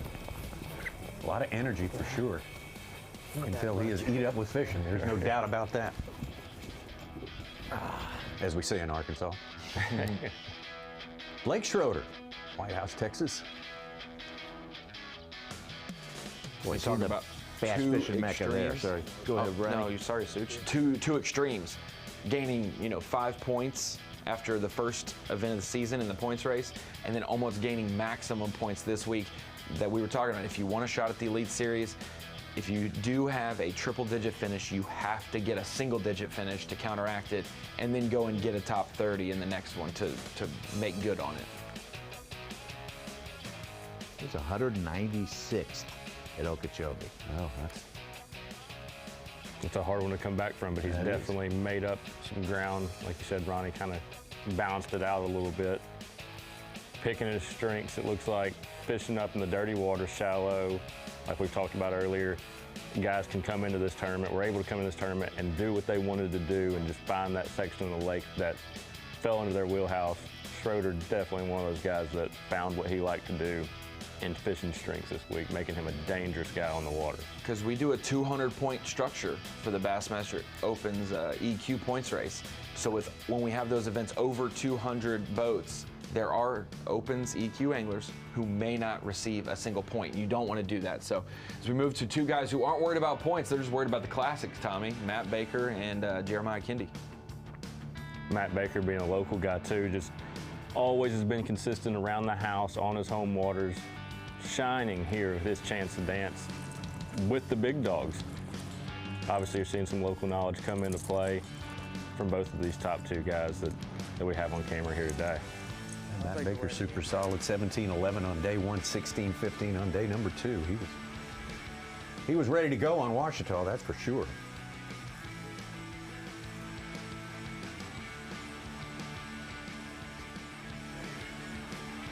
You were admiring it in the studio garage over there, Bo, just during our midday break. The Arkansas Tech champions back in 2006 when we were just the infant stages of college bass forming. So one of the oldest clubs, and that is where Matt Baker derived from, the Dardanelle region, Russellville, Arkansas Tech. I guess he's a Golden Boy. Golden Boy. We'll call him the Golden Boys. Yeah. Wonder Boy. Well, sorry, Wonder Boy. What are they? The Gold. There's the Golden Boy of the Wonder Boys. What's that? He's the Golden Boy of the Wonder Boys. Yeah, there you go. They're the Wonder Boys, and then they also have like another mascot, the Golden Sons or something like that. But that's the women's team, the Golden Sons. Yeah, because they couldn't be the Wonder Boys. Well, if he was the Wonder Boy of the Golden Sons, then he's, too many irons in the fire there. You've way too complicated for me to follow that. You pick two mascots, it's going to complicate us.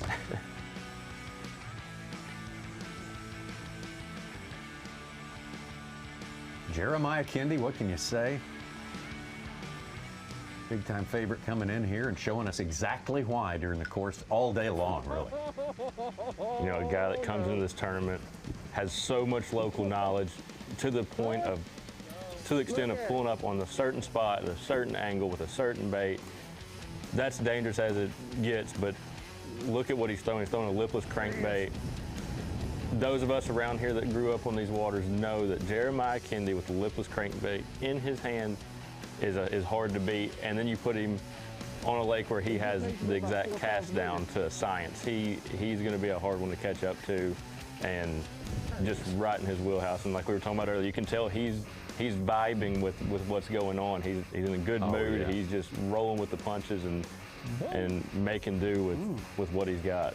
Kind of gets sentimental when you've maybe caught a 4-pounder on a point.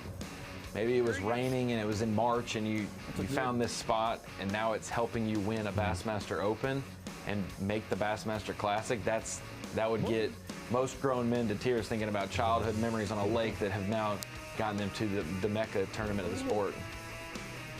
And you can tell he knows what's around every corner. He knows where he's going next. He knows what his odds are at that spot. It's just it's a rare thing, you know, that sort of mastery, one person, one body of water.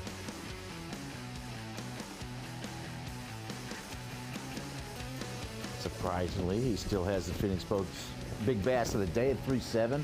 Got one that he entered as a 3.6 and another 3.0. I'm still banking. Yeah. When we end live at 1:30 Central Time, they still have an hour or so before check-in. I'm expecting someone to jump up with a big one. Maybe not win the tournament, but they're going to vault a lot of people in the top 10. 5 or better you're looking for. Yeah, I think 5. It's got to be a 5-pounder. I can't believe we haven't seen one today. How big, Such? How big is it going to be? Big bass today. 3.7.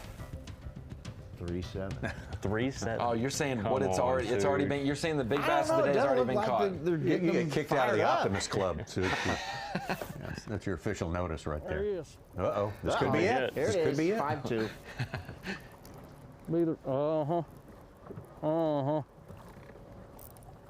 Oh, he may be foul hooked. Thought he was big.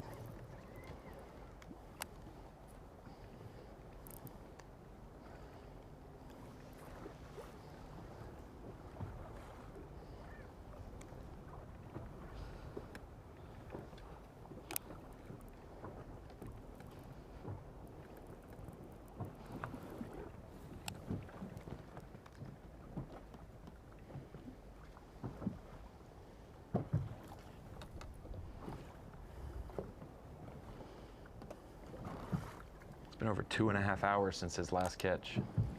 Luckily, no one else has made much ground on him, but a little break in the lull. I got 2 in him now. Oh. That stressed me out. That one, huh? Maybe. I don't know. That other one's looking sickly. 2.7 See to that Cole. salad? Mm-hmm. That's what he was sitting in.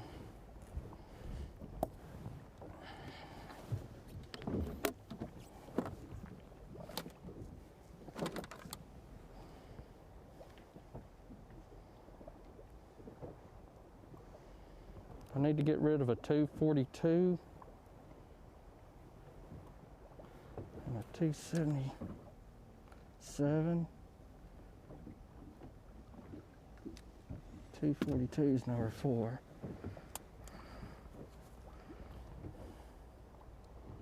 $253. Let me see about these fish, though. You know what I mean?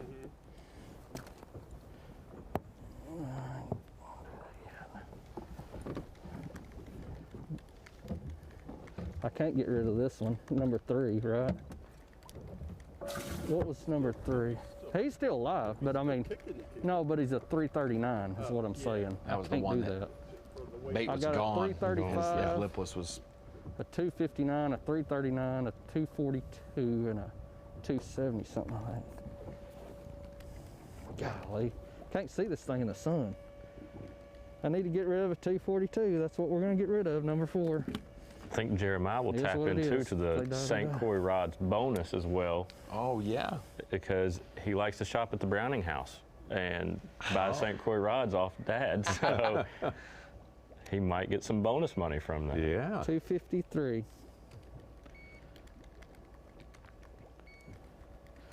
Number 4. What is that?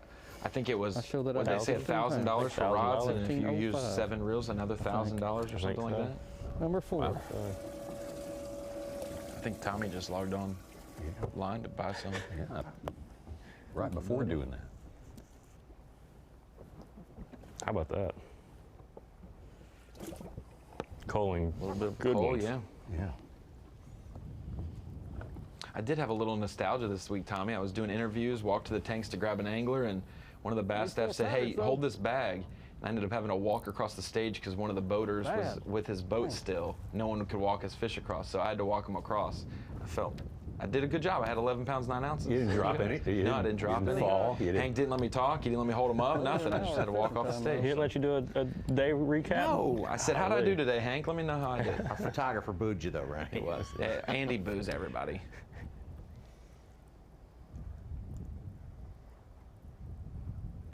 Jeremiah Kendi, a little bit of an upgrade there, but yeah, just over 2.5 for a 2.5. And on. What a day for Jeremiah Kendi. If you think I know a lot about a lake and I think I can compete at the Opens, it's a great opportunity to jump into a single division or a single event, see how you measure up. And for Jeremiah Kendi, measured up taller than the rest. Absolutely. Well, we started very early this morning. We started at 6:30 local time. It started before, half an hour before they were able to take off, as a matter of fact, because of wind and so forth. So our time to broadcast fishing has almost come to an end here. I want to remind you that right here at Bassmaster.com, you will be able to see the weigh-in.